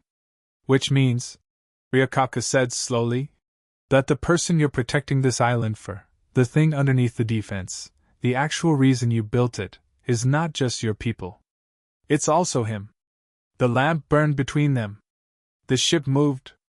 She held his gaze and thought about what it cost to be seen accurately by an adversary, and thought about the difference between that and being seen accurately by someone you chose, and thought that both required the same thing, not looking away. He is part of it, she said. Yes. Ryukaka looked at her for a long moment. Then he looked at the table. Then he looked at the switched-off den mushi in the corner, not because he was thinking about using it, but with the expression of someone who is recalibrating a significant number of things simultaneously. You understand that this doesn't resolve the institutional problem, he said. I know. The provisional suspension has a legal life independent of my intentions. It will need to run its course through proper channels. I know that too. And I will continue to pursue reform of the warlord system. That isn't changing. I expect nothing less, she said. But perhaps the path to that reform doesn't require using one woman's past as a battering ram. She met his eyes. You put that file face down at Rubanti. I noticed. He was quiet. The institution made a mistake, he said finally, allowing someone of your history to be placed in a position that required public documentation of that history. That is, a failure of the system, not of the person. He said it stiffly, like a man who is saying something he believes but finds uncomfortable to articulate because it conflicts with the clarity of his usual framework. I used what was available. That was not the right instrument. She received this. Not graciously, not dramatically, just received it, which was its own kind of strength. Then we have a basis, she said. For what? For not being at war, she said. Which is not the same as being in agreement. We disagree about a great deal. But we are both people who prefer addressing actual problems to paper ones. She tilted her head. That seems like enough to work with. He looked at her across the table, this marine admiral who had come to her island with 17 ships and a legal architecture designed to dismantle her, and she looked back at him with the full weight of who she was, not the performance, not the armor, but the actual person she'd been becoming since a certain boy had crashed into her world and made it permanently more complicated. The provisional suspension will be reviewed in 30 days, Ryukaka said. If Amazon Lily demonstrates no further, active, conflicts with marine interests in that period, I can present a case to the Fleet Admiral for a modified status. Not reinstatement. Something different. Something that acknowledges the actual nature of this island's relationship with the wider world rather than pretending it fits an institutional category it doesn't fit. She looked at him for a long moment. That is remarkably close to a reasonable offer. It is a reasonable offer, he said. I make them occasionally. She almost smiled. 30 days, she said. 30 days. She stood. He stood. They looked at each other across the table in the oil-lit room below the waterline of a Marine Command ship in the middle of the calm belt, two people who had come into the morning as adversaries and were leaving it as something more complicated and less clean, which was how actual things tended to resolve, not with victory or defeat, but with the untidy, workable truth of the world. Admiral, she said. Empress, he said. She walked out. The Thousand Sunny met her Kuja vessel halfway back to the island, which was not strictly necessary and which meant Luffy had been watching and had decided he didn't want to wait. He came across the water in a small boat that Usopp had rowed and abandoned at the halfway point because Luffy had started paddling with his hands like oars, which moved the boat faster and made Usopp despair about the future. He pulled alongside her vessel and looked up. How'd it go? She looked down at him from the rail. Get back on your ship. Tell me first. Luffy. Was it okay? She looked at him, windblown and impatient and leaning so far over the side of the small boat that he was going to fall in if he leaned another centimeter, and felt the warm stone thing do what it always did, which was exist, steady and warm, without asking anything of her or requiring anything from her, just there. It was okay, she said. More than okay. Get back on your ship. He beamed and pushed the boat back toward the Sunny with one hand, and she watched him go and turned and looked at the island, which was her home and which was going to be fine, and breathed out slowly and completely. That night Amazon Lily had its fires. Not a celebration exactly. The Kuja didn't frame things as celebrations when the threat wasn't fully resolved, because they were pragmatic women with a clear-eyed relationship to reality. But the fires were lit on the cliff tops in the old pattern, the one that meant we are here and we are whole and tonight we eat together, and the whole island gathered in the way that only happens after something significant has been survived. The Thousand Sunny's crew came ashore, which the Kuja warriors received with the same careful non-reaction they'd been using since Luffy arrived, only now it was more practiced and slightly warmer. Sanji cooked alongside the Kuja cooks in a collaboration that produced extraordinary results, and that Sanji described afterward as the most artistically fulfilling 3 hours of his culinary life, and which the Kuja described as bewildering but effective. Usopp told a story, one of the actually good ones, the kind where you couldn't quite tell where the truth ended and the elaboration began, and which required his whole body to tell, and the warriors laughed in the specific way that people laugh when they've been wound-tight all day and are finally letting it out. Brook played. He played the way Brook always played, with his whole self, which in Brook's case was both more and less than a whole self, which somehow made it better. He started with something slow and it moved through tempos and keys and eventually became something that the warriors began to dance to, because the Kuja danced the way they did everything, which was with complete commitment and no embarrassment. Luffy ate. He ate in the way he'd eaten in the sickroom in Amazon Lily the first time, which was to say, with the focused, total joy of someone for whom food is always specific and immediate and entirely absorbing. He ate enough for 5 people. He ate some of what was on Chopper's plate when Chopper wasn't looking and then pretended he hadn't. He ate a piece of something Nami handed him without looking at it, and then spent 30 seconds being surprised by it, pleasantly. Hancock sat apart from the main fire, not withdrawn, visible, present, watching. This was her usual position at gatherings. The Empress sees everything, which means the Empress is slightly outside everything. She'd thought, for most of her life, that this was the price of the position. Tonight she was thinking that it was a habit she'd chosen so often it had started to feel like nature. She was still thinking about it when Sweet Pea sat beside her, which Sweet Pea did with the directness of someone who had watched her Empress for 15 years and had stopped finding her intimidating in the purely social sense, though remaining appropriately awed in the professional sense. "Good fight today," Sweet Pea said.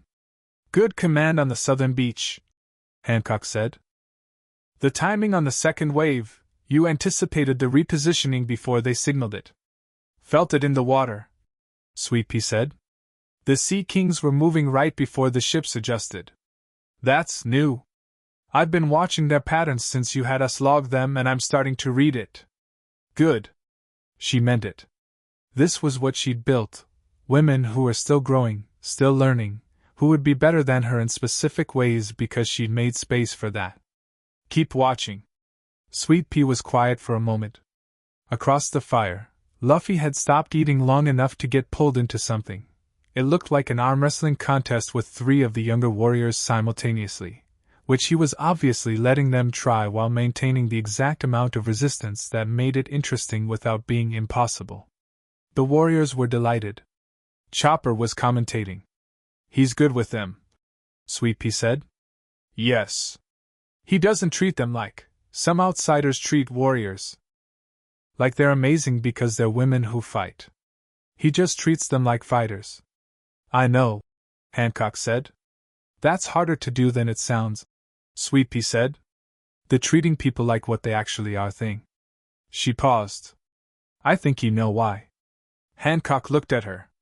Sweet Pea looked back with the steadiness of someone who has decided to say the thing. "You've been doing it too," she said. "Since Rabanti. Since before, actually, since he was here the first time. You're different. Not less." She paused, and her voice went careful and genuine. "More, I think. More of yourself." She paused again. "We see it. All of us." Hancock looked at the fire. "You're all terrible at being subtle," she said. "We're warriors," Sweet Pea said. "Subtle is for negotiations." She stood up. "He's going to leave soon. The New World." "I know. And you're not going to ask him to stay." "No. Because you know he can't." Sweet Pea looked at the fire. "But you know something else, too." Hancock was quiet. That he'll come back. Sweep, he said. Not a question. Because he's already come back once, before you asked? And that's? She seemed to search for the word. That's the thing, isn't it? That's the actual thing. She walked back toward the main fire, leaving Hancock with it. Hancock sat with it. The fire was warm and the night was clear, and the stars over Amazon Lily were the particular stars of the calm belt, dense and brilliant, undisturbed by weather, the whole sky visible from horizon to horizon. She thought about what Sweet Pea had said, and she thought about the conversation she'd been having with herself for months, the things she'd been organizing and putting away and organizing again. The arm wrestling game had wound down. Luffy had extracted himself. She could see him now, moving toward the edge of the gathering, toward the cliff path, the one that led up to the top where you could see both the harbor and the sea. He knew that path. He'd been up it twice since he arrived. He went up it when he needed to think, which for Luffy meant when something was sitting in him that hadn't found its shape yet. She watched him go. Then she stood up and followed. He was sitting on the cliff edge when she got there, legs dangling, hat pushed back on his head, looking at the sea. The Fujin was gone. Ryukako had pulled back to marine waters sometime in the late afternoon. The sea was clear and dark and enormous, the calm belt living up to its name tonight, the water as still as glass all the way to the horizon where it met the stars. She sat beside him. Not adjacent, beside. The same way they'd sat on the crater rim in Rabanti, close enough that the warmth was mutual. She didn't say anything immediately, and neither did he, which was the particular silence that had become theirs over the months since Amazon Lily, the one that wasn't empty and didn't require filling. "You're leaving," she said finally. "Yeah." He said it directly. "Day after tomorrow, probably. Nami wants to get through the calm belt while the weather conditions are right for the Fishman Island approach. The New World is waiting." "It is." He paused. "It's insane in there. The weather alone. Nami's been awake every night we were there, reading the pressure systems. The sky does things you've never." He stopped, and she could hear in the interruption that he'd remembered something and pulled himself back from it. "You'd like it, I think. The scale of it. Everything is bigger." She thought about the scale of the New World. She'd heard reports but had never sailed it. Amazon Lily's position made the New World feel like something that happened to other people. "Perhaps one day," she said. He looked at her at that. A sideways look, quick and interested. "Yeah? One day," she said again. Not a promise and not a deflection. Just the word pointing at something real.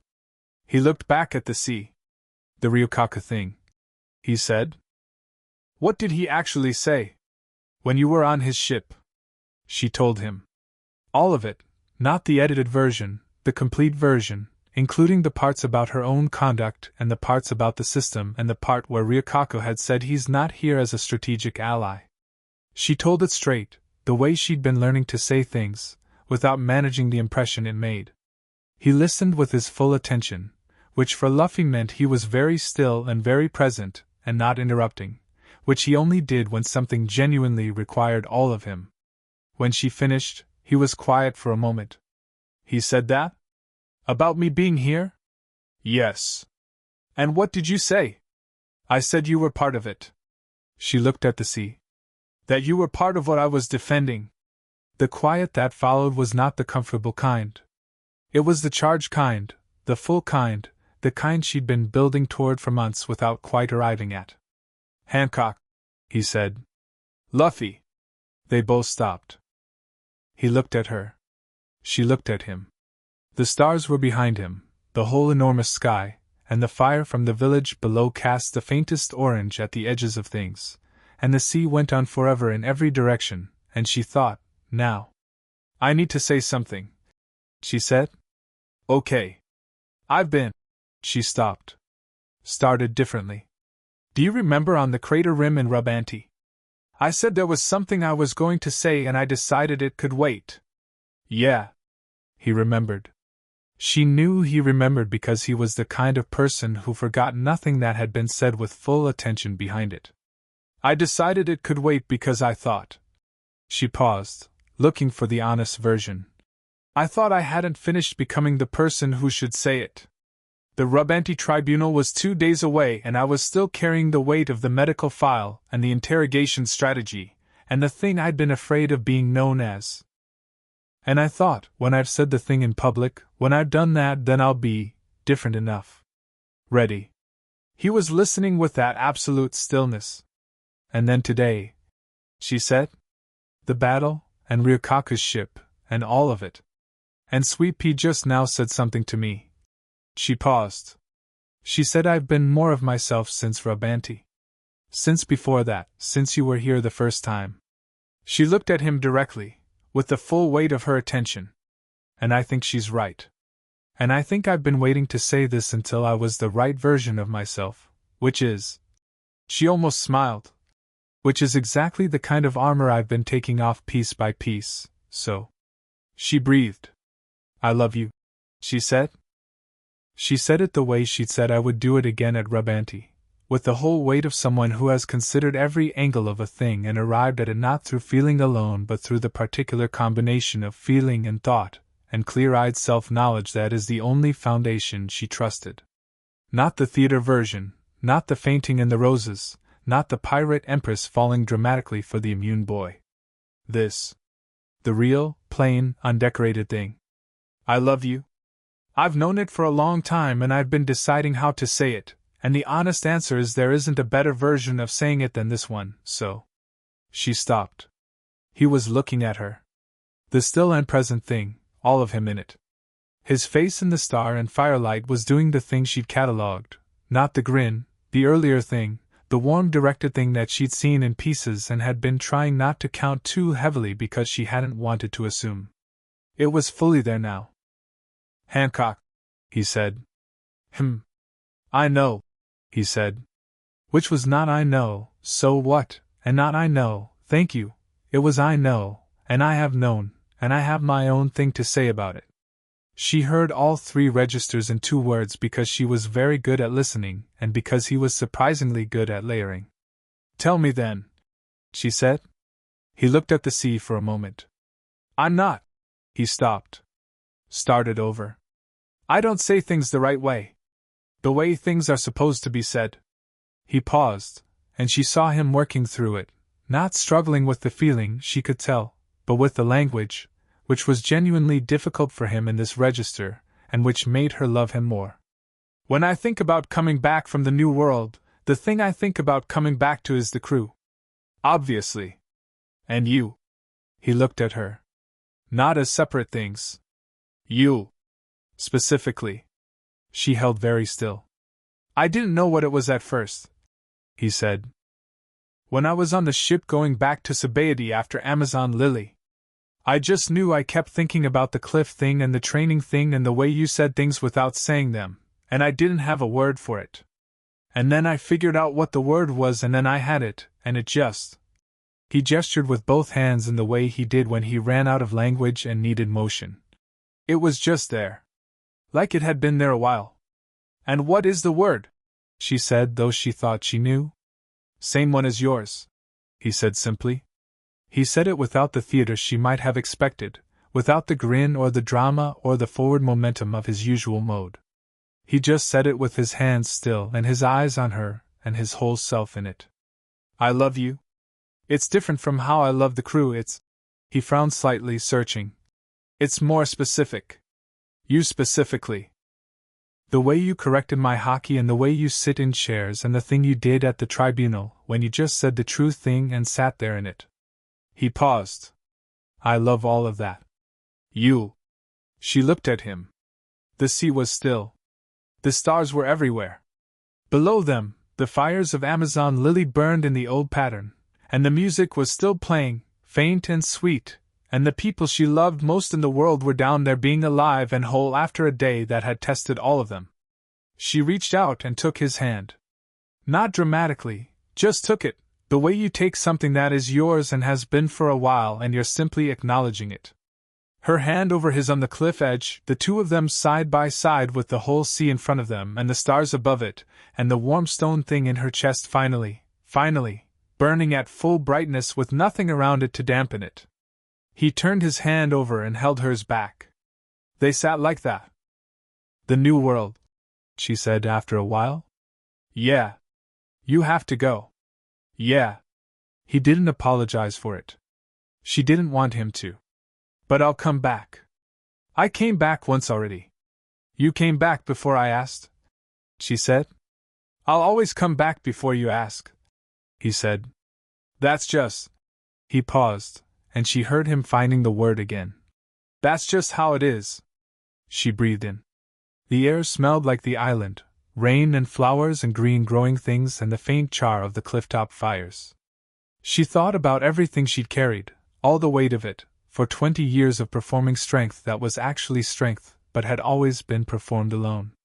She thought about what it felt like to hold the island and the love at the same time, the way he'd said, both things at once, not choosing between them. When you're in the new world, she said, and it's doing the insane weather things, yeah? Be careful, she said. Not careful like, don't be yourself. Just. She paused, and the word she found was the honest one. Come back in one piece. I've seen your piece and I've determined I want it intact. He laughed. It was the real one, sudden and complete, the one that came out of him without warning and filled whatever space it was in, and she felt it in her chest alongside the warm stone and thought that this, too, was something to add to the collection. This sound. This specific sound. I'll be in one piece, he said, still grinning. I promise. She looked at him sideways. Don't make promises you can't guarantee. I can guarantee that one. He said it with the certainty he applied to all his promises, which was the certainty of someone who had never learned the appropriate amount of doubt, which was maddening, and also, she had decided, one of the things she loved most. King of the Pirates has to be in one piece when he gets there, otherwise the title is less impressive. She said dryly. Exactly. She looked at the sea. Their hands were still together, and she wasn't thinking about it as something to manage or position. It was just there, warm and real, and the night was long and they were on their cliff and the world was complicated and far away, and right now it was just this. Luffy, she said. When you come back. She paused. I want to sail with you. At some point. She said it carefully, as if placing something fragile and entirely real on the table. Not permanently. Amazon Lily needs me. But part of the way. Some of it. She paused again. I've never sailed into the new world. He looked at her. The expression on his face was not surprise, it was the one she'd come to recognize as the full attention, receiving version, the one that meant he was taking something in completely. Yeah? He said, and his voice had something extra in it. Yes, she said. He squeezed her hand. Just once, brief and unambiguous. Good, he said. And that was all he said, and it was exactly all that was needed. The day he left, she went to the harbor without talking herself out of it. The Thousand Sunny was loaded and ready, its crew making the particular kind of noise that crews make when they're preparing to go somewhere that excites them, not chaotic, but charged, every movement carrying forward momentum. Frankie was making final checks on the rigging with the enthusiasm of someone who considers proper rigging both a moral and aesthetic matter. Nami was at the wheel already, charts spread, cross-referencing with the calm and ferocity of someone who does not intend to be surprised by the sea. Brooke was playing something at the bow that was nominally warm-up but was actually a small private farewell to the island, which the island did not know about but which it would have appreciated. The Kuja had come to the harbor. All of them, or close to it, the whole island, down the harbor steps and along the dock, because they had decided as a community that this was happening and decorum was secondary. Sweet Pea stood at the front with the composed expression of someone who has accepted her own feelings and moved on with her day, which was about as honest as the Kuja got about emotions. Luffy said goodbye to all of them specifically. She watched him do it, the same thing he'd done when he left the first time, the remembering of specific things, the real thank yous. He remembered everything. He told Sweet Pea to keep developing the Kenbunchaku, and she said she intended to. He told the healer whose name he'd finally gotten right that her fire moss poultice was the best thing that had happened to his shoulder, which made her stand 3 inches taller. He told Marguerite not to cry, and Marguerite said I'm not crying while crying, and he said okay with the sincerity of someone who genuinely respected the position even if it didn't match the evidence. He came to her last. She stood at the end of the dock, and he stood in front of her, and the whole harbor was watching with the careful not watching of people who have decided this moment belongs to the 2 people in it. She appreciated that.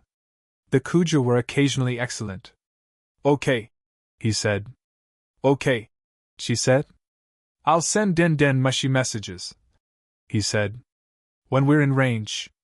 The New World messes with signals, but Nami's found some frequencies that get through. I'll listen for them. And when I get back, I'll be here, she said. He looked at her.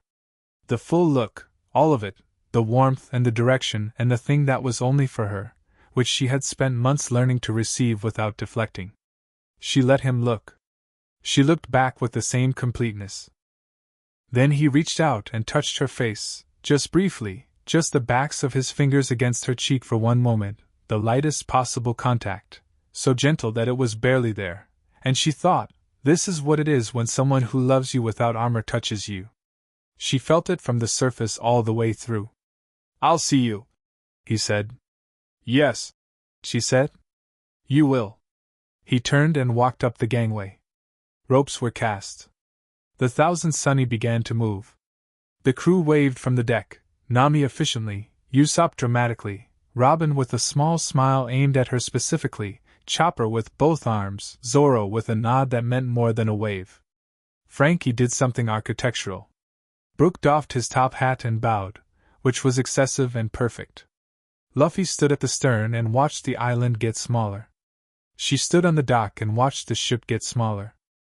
She watched until the lion prow was just a shape, and then a line, and then the particular quality of the horizon that meant something was just past seeing, and then nothing. The sea held its stillness. Amazon Lily breathed around her. Sweet Pea appeared at her elbow. Well, she said. Well, Hancock said. 30 days until Ryukaku's review. Yes. The harbor chain needs maintenance. The second section took some stress yesterday during the engagement. I'll look at it this afternoon. And the new training rotation starts tomorrow. I know. Sweet Pea was quiet for a moment. You're okay, she said. Not a question, a confirmation. Hancock looked at the empty horizon. She thought about the warm stone in her chest, which was still there, still burning, undimmed by the ship being gone because it had nothing to do with proximity. It was just real. The real thing, there all the time, regardless. Yes, she said. I'm okay. She turned from the harbor. The island was waiting, all of it, the training yard and the communications room and the harbor chain and the council and the 30 days of Ryukaku's review and everything else that was hers to do. She walked toward it with her spine straight and her chin level and the Pirate Empress face on, which today felt less like armor and more like herself, which was the difference she'd been working toward for longer than she'd known. Behind her, the sea was still. Somewhere out there, the Thousand Sunny was moving. She knew it without looking. She felt it the way you feel a thing that is real, not with anxiety or longing, but with the steady, warm, absolute knowledge of its existence. She had things to do. She went and did them. 2 weeks later, on a quiet morning when the training was done and the tide was low and the island was as peaceful as an island that has recently repelled a marine assault can be, the den mushi in the communications room made a sound. She was at the table with reports, and she picked it up on the second ring. Static. The particular crackle of New World interference. She recognized it from the descriptions. Then, Hancock? She closed her eyes for 1 second. Opened them. Luffy. Can you hear me? The signal's terrible in here, there was a storm. Crackle. Nami says the frequency should clear up in. More static. You should hear this. The sky here it goes. And here the interference dropped out completely, and then came back. I can't even describe it. You have to see it. She thought, yes, I do. I can hear you, she said. Mostly. Good. His voice, even through the static, had its quality, that immediate, unguarded presence. Are you okay? Did Ryukaku, the review is proceeding, she said. Ryukaku is keeping his word. For now. Good. Crackle. I fought something yesterday that I need to tell you about. It's going to sound static, but Zoro did a thing with his haki that I think is what you were describing. The bilateral extension technique, but he did it through 3 blades simultaneously, which, crackle, is either showing off or genius, I haven't decided. She smiled. She was at her table alone in the communications room, and she smiled without anyone to perform it for and without managing the impression it made, and it was just a smile.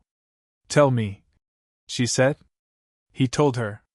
The signal cut out twice, and she waited for it to come back, and it did, and he kept talking, and she listened to his voice through the static across the new world's interference and thought about enormous skies and impossible weather and a ship full of people sailing towards something extraordinary.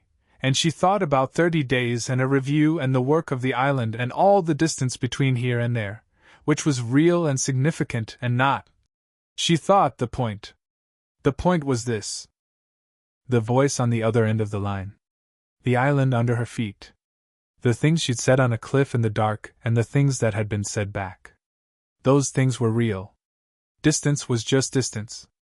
And then the thing with the sky was static. Hancock, are you still there? I'm here, she said. Good, he said, and she heard the smile in it even through the static. Good. Chapter 6. The world and them. The review came and went the way bureaucratic things do when the person administering them has decided the outcome but needs the paperwork to catch up, slowly, with a great deal of formal language and very little surprise. Ryukaku submitted his revised assessment to the fleet admiral on day 28. 2 days ahead of schedule, which Hancock interpreted as a signal. He was doing this before he could be pressured otherwise, which meant there were people in the marine hierarchy who would have preferred a different outcome, and whom he was preempting. The modified status he'd described on his ship came through as something called a provisional independent designation, which was not a warlord title and not a criminal classification. It existed in the gap between them, a category that Hancock suspected Ryukaku had essentially invented for this purpose, granting Amazon Lily continued sovereignty protections while removing the formal marine service obligations. In practice, it meant the island was left alone. In principle, it meant the world government had created a new box because the old boxes didn't fit, which was the kind of institutional flexibility that happened rarely and only when someone's senior pushed hard for it. She read the formal notification at her desk on a Tuesday morning with Nyan standing in the doorway with tea she didn't offer because she knew Hancock wouldn't take it until she'd read the document twice. Well, Nyan said, when Hancock set the document down. It's a compromise, Hancock said. He got partial reform and I kept the island's protection. Neither of us got what we actually wanted. And yet here you both are. And yet. She picked up the tea. It won't be permanent. The political landscape will shift again. Ryukaku is patient, but he's also principled, and principled people don't stop. She paused. But it's real for now. And now is what we're working with. Nyan sat down, which she did when something was significant enough to require sitting. The world is going to keep moving, she said. Post-Marineford, the balance is different from anything in living memory. Whitebeard's territories are fragmenting. New powers are positioning themselves. The Marines are rebuilding their command. The Revolutionary Army is. She stopped. Well, the Revolutionary Army is whatever it is. Hancock looked at her. You're about to say something I'm not going to like. I'm about to say something true, Nyan said. Which is that this resolution, the designation, Ryukaku's compromise, it happened partly because of what you said at Rubanti. Partly because of the battle here, which showed Amazon Lily's actual capability. And partly because Monkey D. Luffy standing in a marine courtyard and telling an admiral to his face that he knew what was happening and that there would be consequences. She paused. That carried weight. His name carries weight. And it is attached to you now, in the world's understanding, in a way that changes the calculation. Hancock thought about this. You're saying his involvement protected us. I'm saying his involvement was part of the picture, Nyan said carefully. Which is different from saying you needed protection. The island would have held regardless. She paused. But the political calculus, the reason Ryukaka chose compromise rather than escalation, I think it included the knowledge that pursuing this to its conclusion would mean a direct conflict with the future king of the pirates, which is a conflict that gets more costly every year. He doesn't have the title yet, Hancock said. No, Nyan agreed. But he will. She said it with the matter-of-fact certainty of someone who has watched enough of the world to know which forces are inevitable. I've been alive a very long time, Hancock. I've seen powerful people and I've seen significant ones, and those are not always the same category. Luffy is. She paused. He is the second kind. Whatever happens in the new world, the world is going to be different when he comes back from it. And you. She looked at her Empress steadily. You are going to be part of that difference. Which means you have decisions to make about what that looks like. Hancock looked at the modified designation document on her desk. She looked at the communications room down the hall where the Den Mushi had become a thing she walked past twice an evening, casually, just checking. She looked at the window and the island beyond it. I know, she said. Nyan nodded, satisfied, and stood up. The morning training starts in 20 minutes, she said. Sweet Pea has a new sequence she wants you to see. I'll be there. Nyan left. Hancock sat at her desk for another moment, alone with the document and the morning and the particular quality of a decision that's already made but hasn't been spoken yet. Then she put the document in its folder and stood up and went to the training ground. 3 months after the Thousand Sunny had sailed out of Amazon Lily's harbor, the Den Mushi calls had become irregular but reliable, unreliable in their timing, reliable in the fact that they happened. The new world's interference made the signals unpredictable. Sometimes she'd go 10 days without contact, and then receive 3 calls in quick succession as the signal windows aligned. She'd adapted to the rhythm of it, which was another piece of adaptation she hadn't expected from herself, patience with something she couldn't control. The calls were not romantic in any conventional sense. They were almost never private. She could always hear the crew in the background, someone arguing about navigation or cooking or a debt owed for something that had happened 3 islands ago. Luffy would be talking and then Nami would pull the receiver out of his hand to add something or correct something, and she'd find herself talking to Nami for 5 minutes before Luffy pulled it back, and this too was something she'd stopped managing and started simply experiencing. She learned the crew through those calls in the way you learn people at a distance, in pieces, in interruptions, in the specific things they chose to add or say. Nami sent her weather data from the new world that was genuinely extraordinary, annotated with the kind of precision that made Hancock revise her understanding of what a navigator could do. Robin sent a message once that was entirely composed of a single observation about a specific Kuja combat form that she'd remembered from watching the Southern Beach battle, and which she thought had an interesting parallel in a particular ancient martial tradition she'd encountered in the New World, and which had launched a written exchange between them about Haki applications and historical combat systems that had gone on for 2 months and which Hancock found, she realized, genuinely stimulating in a way that had nothing to do with anyone else. Zoro called once, briefly, which was unprecedented. He said, "Your bilateral extension thing. Luffy's left side is now stronger than his right under pressure. You fixed the problem." He paused. "Good call." He hung up. This was the longest conversation she'd ever had with Roronoa Zoro, and she valued it accordingly. She sent things back through the relay. Information about Ryukaka's movements.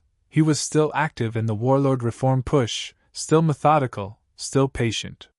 He'd moved against 2 other warlords in the months since their compromise, with mixed results, and the political landscape was shifting in ways that required monitoring.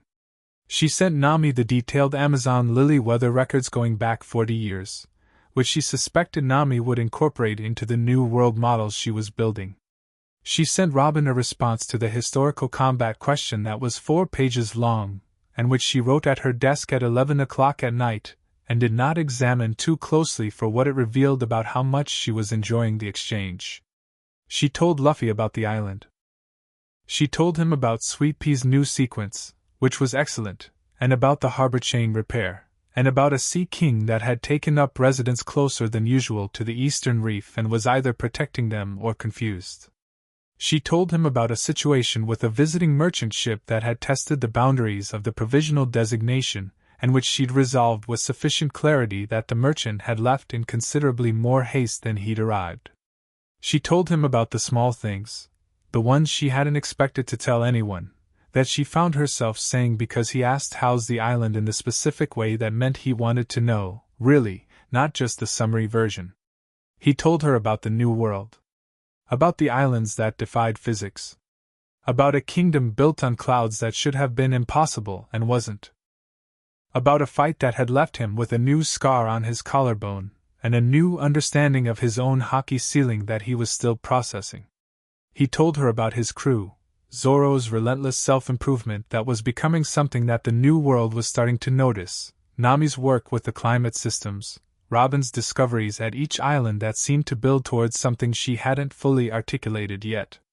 He told her about being afraid, twice, and how he'd worked through it, which he described not as overcoming the fear but as holding it and deciding it wasn't relevant to what needed doing, which she thought was the most accurate description of functional courage she'd ever heard.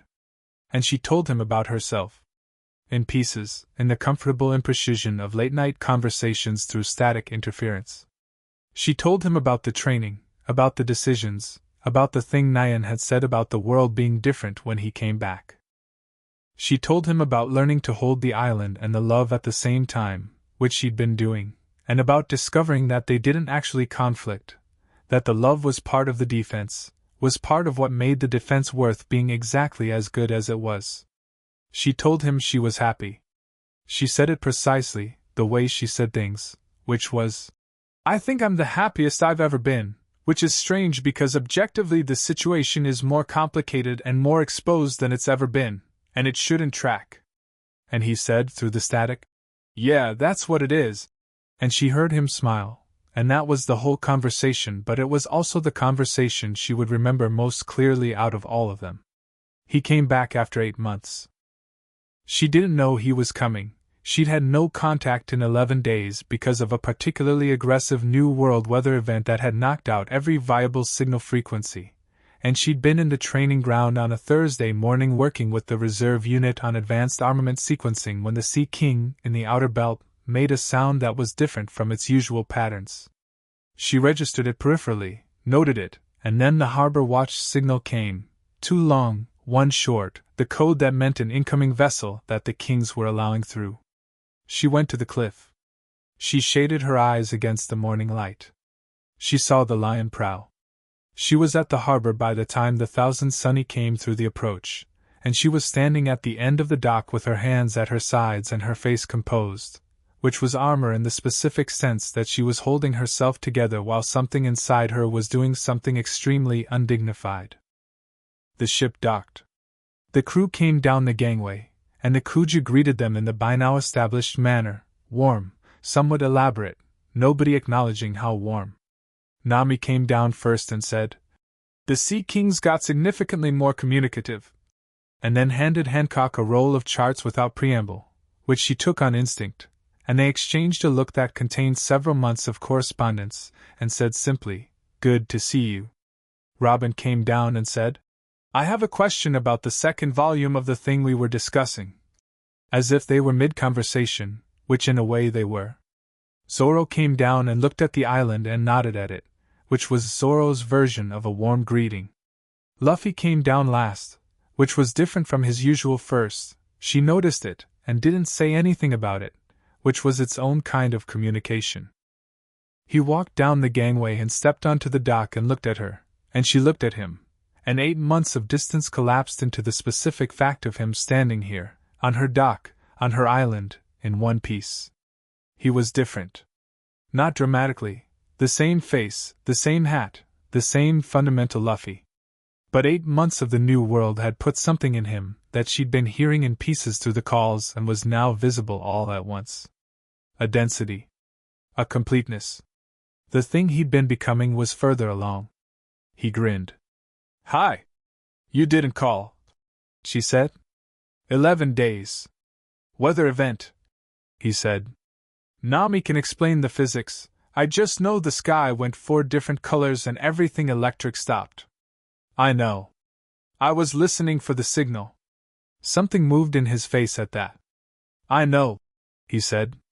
"I was thinking about you being able to hear the static and know there wasn't anything I could do about it." He paused. "That bothered me more than the weather." She breathed in. "You're here now." "Yeah," he said. "I'm here." She looked at him for another moment. Then she said, "Come on. There's food." He fell into step beside her. The island did what it did when people it had decided to keep came back to it. It accepted him immediately and entirely, without ceremony, because he never left in the way that required re-entry. His presence had been here in the months between, in the calls and in the training and in the things Hancock carried that were different because of him, and the island recognized continuity even when the person wasn't physically on it. The crew settled in. They'd apparently discussed this before arriving: how long, what was needed, what the island could sustain, because it all fit together smoothly, which meant Nami had coordinated it, which meant she'd anticipated that they were coming here specifically and planned accordingly. The crew slept, ate, trained, and generally inhabited Amazon Lily with the comfort of people who had been somewhere before and know how the space works. Sanji made a meal that first night that everyone sat down to together. Kuja warriors and straw hats at the same long table, a combination that had been impossible 8 months ago and was now simply dinner. The food was extraordinary. The conversation was loud in multiple languages and directions simultaneously, and somebody told a story about the new world that made Sweet Pea laugh so hard she had to put her bowl down, and Usopp added details to that story that were almost certainly invented and which made it better, and Brooke started playing before the plates were cleared because the meal had reached the pitch where music was the right thing and he always knew when that was. Hancock sat at one end of the table and Luffy sat at the other end, and she caught his eye twice over the length of the table, and both times there was the exchange, the quick, specific recognition that was theirs, that the table of people between them didn't change. She thought about all the months of learning to hold things. She thought about the warm stone, which was burning at its usual steady temperature, and had been since he walked off the gangway, and which had not needed to burn brighter because it didn't need to announce itself to her anymore. It was just there. Permanent and known. After dinner he found her on the cliff, which he seemed to locate by instinct each time he needed to find her, and which she had stopped being surprised by. She was sitting on the wall with her feet on the inside this time, facing the island rather than the sea, because she'd been doing that more lately, looking at what she had rather than what was out there. He swung up beside her, legs dangling over the outside in his usual way, and sat in the easy companionable silence that 8 months of distance had not touched at all. "The new world," she said after a while. "How far?" "Far enough," he said. "Not finished. Not even close to finished." He looked at the island lights below. "We're coming back through. There are things we need, supplies, information, repairs. Frankie has a list." He paused. "But also I wanted to be here. The island needed seeing too," she said. "Yeah," he said, with the slight smile of someone receiving a euphemism with full knowledge of what it is. "The island needed seeing too." She looked at the fires below. The familiar pattern, her island, her people, her life. "The provisional designation held," she said. "Ryukaka moved against another warlord last month. Crocodile, what remained of his network? He's building precedent case by case. He leave you alone?" "Mostly. He sends formal notifications. I respond formally. We maintain a professional distance." She paused. "He is not my ally and not my enemy. He is a principled man doing a complicated job, and we have an arrangement that serves both our interests sufficiently." She considered. He sent a communication 3 weeks ago about a marine initiative to provide coastal protection to islands in the calm belt that have provisional status. It was framed as an offer. What did you say? I said Amazon Lily maintains its own coastal protection, but I appreciated the initiative. She paused. He replied saying that the Sea Kings in our outer belt were a more effective deterrent than anything the Marine Coastal Program could provide, and that this was good for both of us. She tilted her head. I think that was his version of a compliment. Luffy made a sound that was appreciative. He's weird, he said. In a good way. Like, he's actually principled. She said. I know. Yeah. He looked at the sea. I think about him sometimes. About the way he does it, genuinely believing in a thing and pursuing it even when it's complicated. It's not the kind of strength I have, but it's still. He paused. It's still strength. She looked at him sideways. You're thinking about different kinds of strength. The new world makes you think about different kinds of everything, he said. I've met people out there who are powerful in ways I didn't expect. Not just strong, wise. Patient in ways I'm not. It's, he shrugged, useful to see that. Are you learning patience? He considered this very seriously. A little, he said. I think. Zoro says I've been quieter. Nami says I think before I move more often. I don't know if that's patience or just. He paused. Knowing when to wait because I understand more about when waiting is the right move. She thought about the version of Luffy she'd trained with 8 months ago, who had moved fast and certain and almost always correctly by instinct. She thought about the version sitting beside her now, which was the same and more, the instincts intact, the certainty intact, and something else added that was less like age and more like depth. The Haki, she said. What about it? Show me. He looked at her, then looked at his right hand.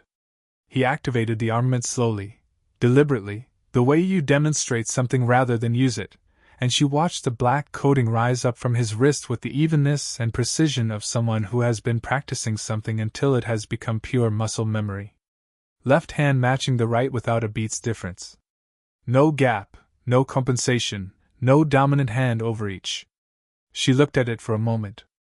Then, the depth. He nodded, and the armament deepened, went from surface to penetrative, the kind that could damage a Logia through their own element, and it did it without disruption, without the slight stutter that even very good Haki users showed in the transition. He held it there, both hands even and deep. She breathed out slowly. You've been working on the transition point. Every day, he said. It's the thing you said about the gap between surface and penetrative being where the energy loss happens. I've been trying to make it no gap. He lowered the Haki. Did I? She looked at his hands where the black had receded. Almost, she said. There's a hairline catch on the left at the deep threshold. You might not feel it because it's very small, but I can see it. Show me where. She activated her own armament and held her left hand beside his, both hands flat and extended, and showed him, not with words but with direct demonstration, her Haki at the transition point, clean and seamless. He watched with the full attention thing, and she could see him translating what he was seeing into physical sense, running it through his body's understanding rather than his mind's, which was how he always learned best. He tried it again. The catch was still there but smaller. He tried again. Smaller still. He frowned and tried a 4th time, and she felt the moment it resolved, not perfectly, not yet, but functionally. Close enough. There, she said. He looked at his hand. I felt it. Good. Repeat it until you stop feeling the effort. Yeah. He lowered his hand. They were sitting side by side with their hands extended over the cliff edge, and the night was warm around them, and the island glowed below, and it was, she thought, the most natural thing in the world. This, the training and the presence, and the specific way they occupied the same space, which had been there from the beginning and had never been about romance in the traditional sense, and had always been about something more fundamental. Two people who recognized each other. I have something to say, he said. She looked at him. He was looking at his hands, still thinking about the Haki transition, but there was something else in the set of his shoulders, something that wasn't about the training. Then say it, she said. He looked up at the stars. He was quiet for a moment, and in the quiet she heard him organizing, which she'd learned the sound of, the particular stillness of Luffy when something mattered enough to find the right words rather than the first ones. I've been thinking about what you said on the cliff last time. About sailing with me. Part of the way. He paused.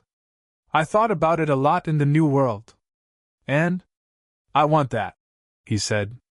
Directly and completely. Not just part of the way. I mean, he paused. I know Amazon Lily needs you.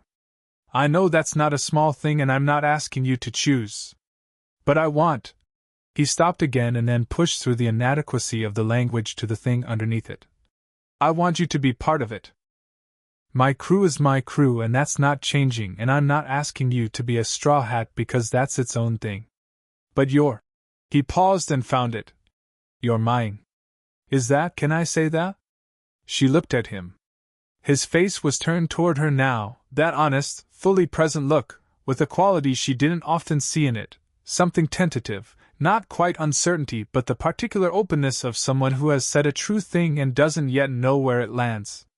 Yes, she said. You can say that. Okay. Something settled in him. Then I'm saying it. You're mine and I'm yours, and however that fits with everything else we're doing, that's what it is. He paused. The New World isn't going to be fast. We've been in it 8 months and we're. He shook his head. We're a long way from the end. But when it's done. When I've. He met her eyes.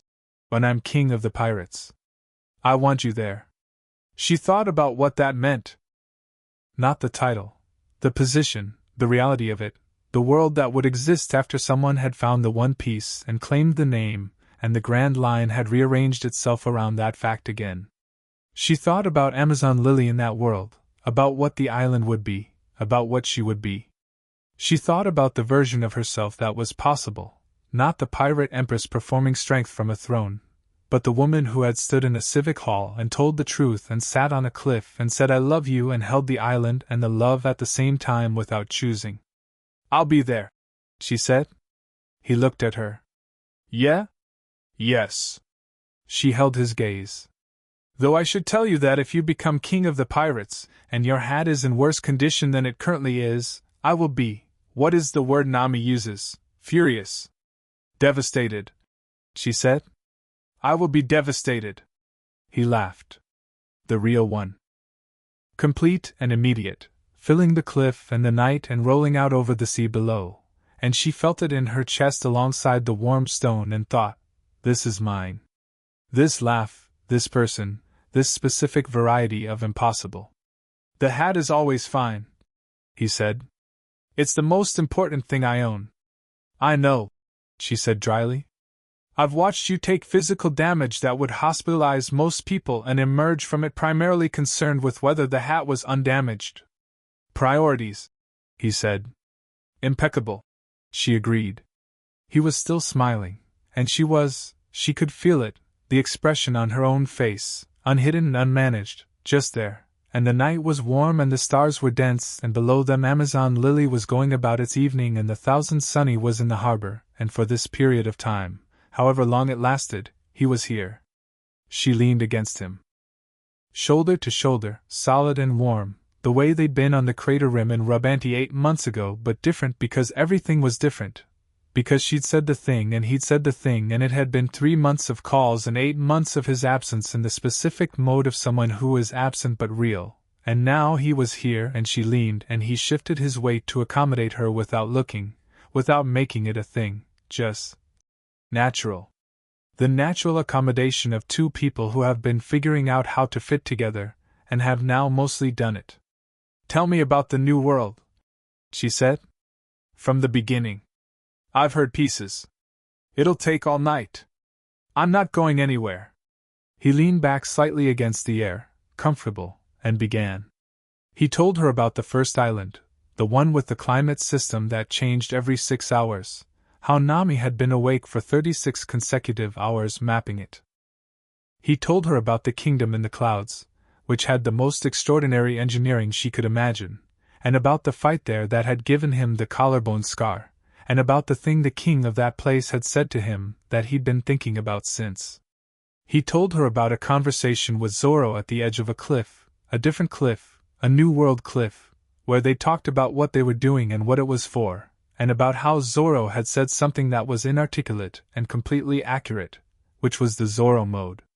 He told her about a night where the sea had done something that he still couldn't explain, where the water had gone a color that had no name and the Sunny had moved through it in silence, and the whole crew had stood on deck and watched.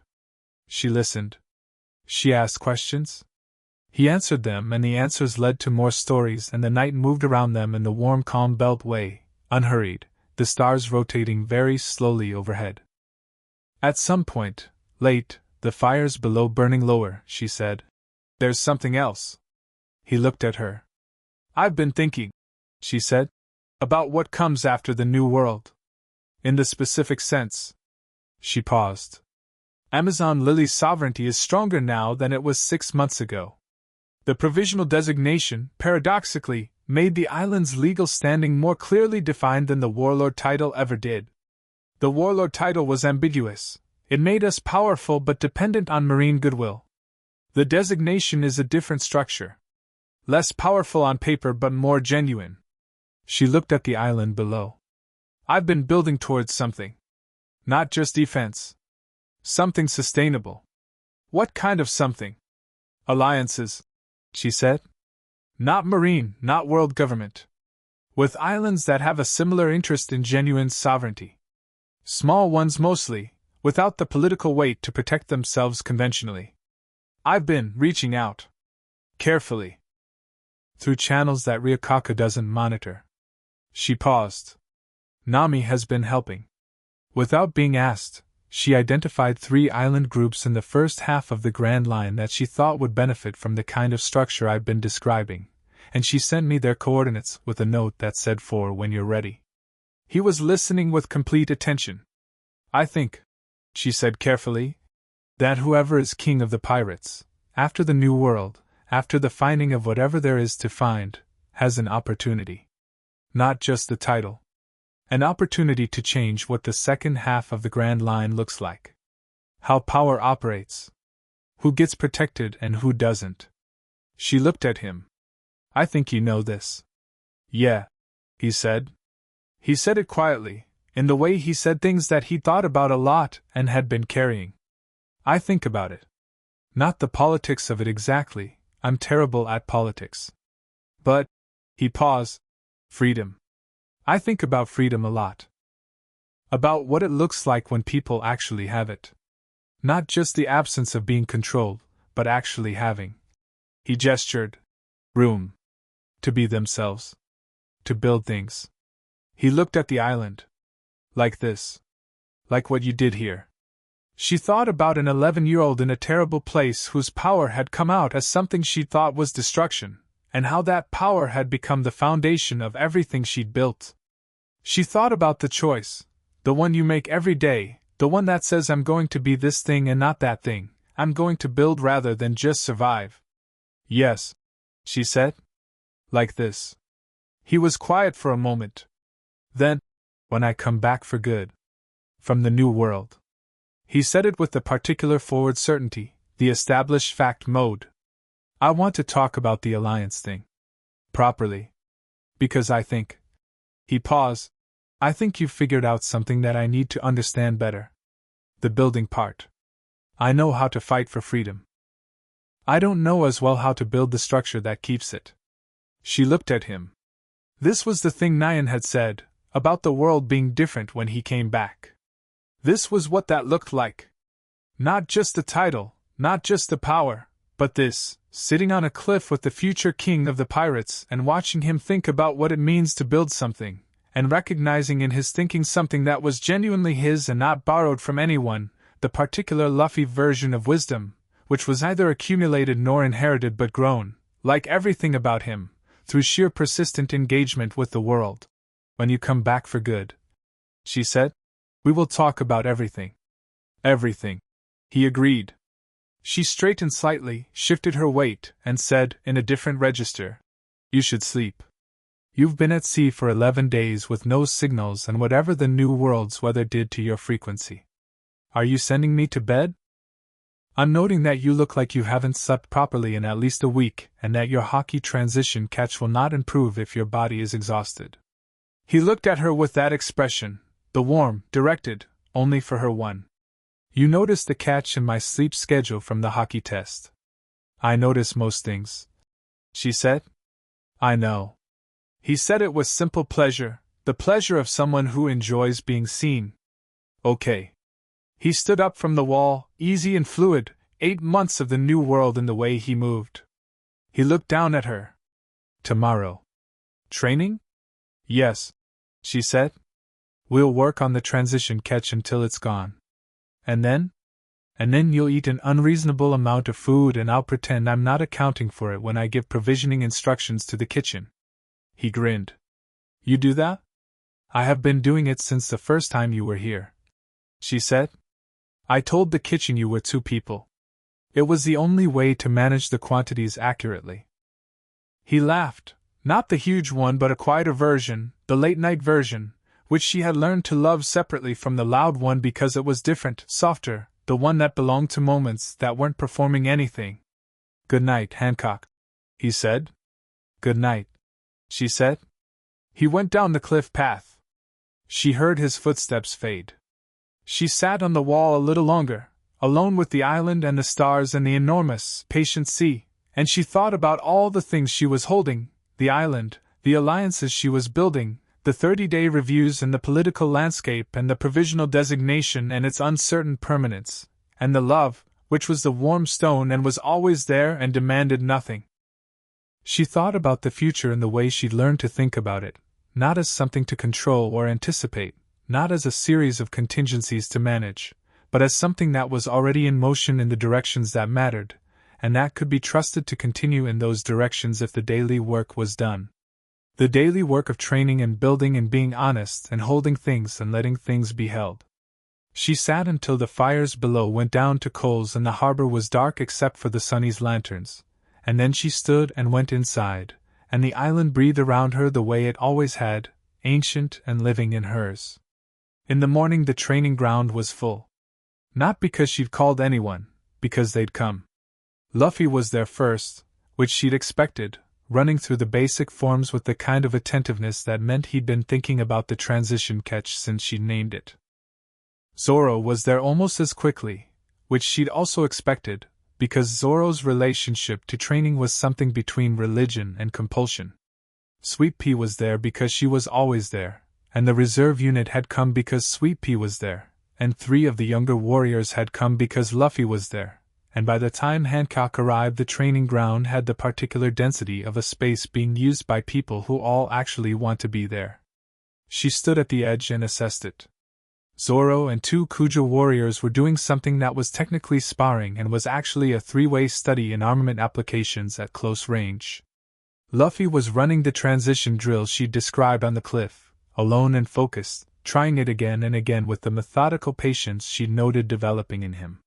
Sweet Pea was watching the sparring and making corrections in the quiet Sweet Pea way, not commanding, just noting. She walked into the training ground and it adjusted around her without drama, everyone aware she was there, nobody stopping what they were doing, which was exactly how it should work. She went to Luffy. He heard her coming and stopped the drill and looked at her with the training face, focused, open, present. "Is it better?" She looked at his hands. He activated the armament, and she watched the transition. "Yes," she said. "The catch is smaller. 1 more session and it will be gone." "Good." He lowered the Haki. "What do we work on after that?" She thought about it. 8 months of the New World had given him specific developments she could read, the observation range, the penetrative depth, the evenness of the bilateral system. What was next wasn't a gap, exactly, but an edge that could be sharper. "Speed of application," she said. "Not the sustained state, the activation time. In a real engagement, the speed between unarmored and fully armored is where damage happens." "How fast are you?" She activated her armament. He saw it happen and she watched his face do the slight recalibration of someone measuring something. I didn't see it activate, he said. I just saw the result. Yes, she said. That's the target. He looked at his hands. That's. He paused. Okay. How? Repetition and a specific breath technique that I'll show you, she said. And the knowledge that you can't think about it, or it will always be visible. It has to live below thought. Below thought, he repeated. He nodded slowly, processing this. Like the Conqueror's Haki. She looked at him. Exactly like that, she said, and it was the right connection, and she knew he'd made it because he'd been doing this long enough that his understanding of his own power had developed a map he could navigate. Good. Yes. Exactly like that. He smiled at her, not the grin, not the battle grin, but the one from the night before, the quiet version, the late-night one available during the day.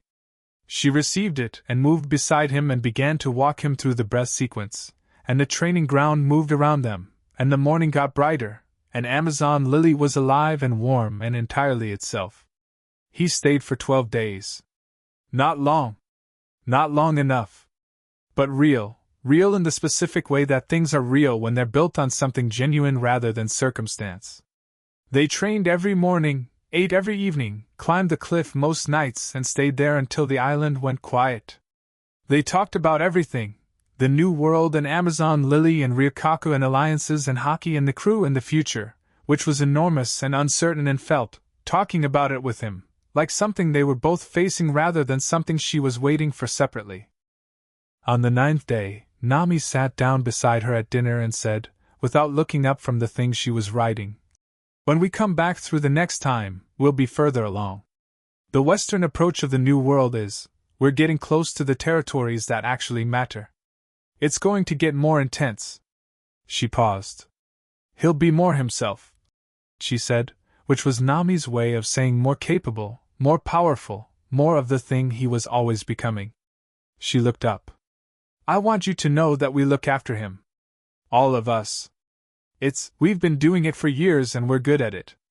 She paused. "I just thought you should know that too." Hancock looked at her.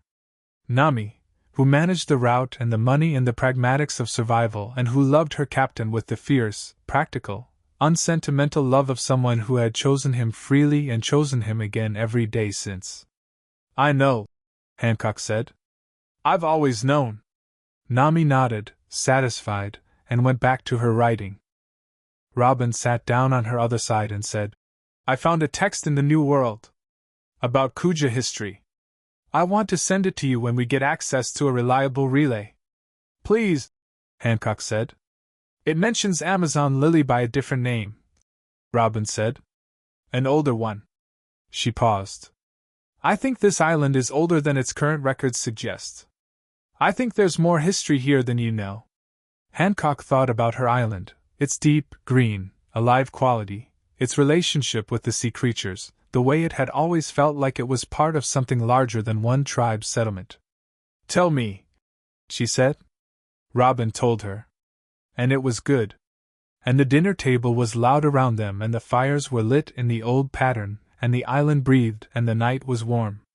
On the 12th day the thousand Sunny made ready. She went to the harbor again. This was the 3rd time now, 3rd departure, 3rd standing on the dock, and she had gotten better at it, which was not the same as it being easy but was a real thing nonetheless. She had gotten better at holding both the leaving and the knowing he'd come back, and not choosing between them but just holding both at the same time with equal clarity. The crew came down. The goodbyes had their own rhythm now.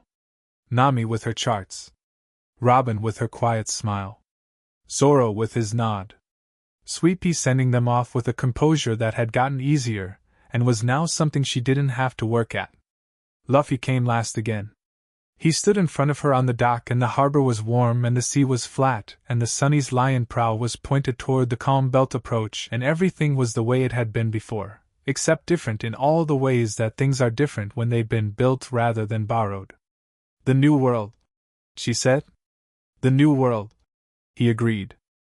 Come back in one piece. Always, he said. She looked at him, the full look, unhidden and unmanaged, all the warmth of it and none of the armor, just her looking at him the way she'd learned to look at things she'd decided were real and weren't going anywhere. He looked back the same way. He reached out and straightened the collar of her coat, just that, just his hands at her collar for a second, adjusting something that didn't need adjusting, and she understood it for what it was: contact, presence, the tactile acknowledgement of something real. She let it happen without managing it. I'll call when the signal clears, he said. I'll be listening. I know. He smiled. Then he stepped back and turned and walked up the gangway, and the ropes came off, and the ship began to move. She stood on the dock and watched it go. She watched the lion prow and the crew at the rail and the particular way the Sunny moved through water, which she'd memorized by now and recognized from its silhouette alone. She watched it get smaller. She did not look away. The ship passed through the outer approach and the Sea Kings, her Sea Kings, the ones she'd been logging and learning, moved aside to let it through, because they knew this ship now, and she thought, even the creatures of my ocean know him. That, too, was a kind of belonging. The Thousand Sunny cleared the outer belt and caught the Grand Line wind and moved, moving the way it always moved, forward and certain and without looking back, not because it didn't care about what was behind it, but because it trusted what was there. She stood on the dock until it was gone. Then Sweet Pea appeared at her elbow. Roof of the harbor building needs a new brace, she said. The Eastern Kuni unit wants to run the new sequence before lunch. And the second Ryokaku notification came in this morning. He's requesting confirmation of our designation compliance record. Hancock breathed. In and out. The warm stone steady. The horizon, empty and full. The island, alive around her. I'll look at the notification first, she said. Then the roof. Then training. The Eastern unit will be pleased. The Eastern unit will work harder because they're pleased, she said, and turned away from the harbor. Which is the whole point. She walked back up the harbor steps and into the village and the morning's work, and the island folded around her the way it always had, certain and breathing in hers, and the love was part of it, just part of it, running through everything, warm and steady and entirely without armor. The world kept moving. She kept building. She would be here when he came back. She was here right now. 3 weeks later, at the edge of a new world storm system that Nami described as the kind that only exists because the Grand Line has a sense of humor, a den mushy crackled to life on Amazon Lily in the communications room. The static was severe, worse than usual. Behind it, barely audible, the particular quality of the new world's interference. Hancock picked it up on the first ring. Can you hear me? Crackle. The sky is doing the thing I told you about. Static. Hancock, I'm here, she said. Silence for a moment. Then, through the interference, warm and clear and entirely Luffy. Good. The storm rolled on across the new world. Amazon Lily breathed in the calm belt's particular stillness. The sea lay between them, enormous and patient, and the signal held.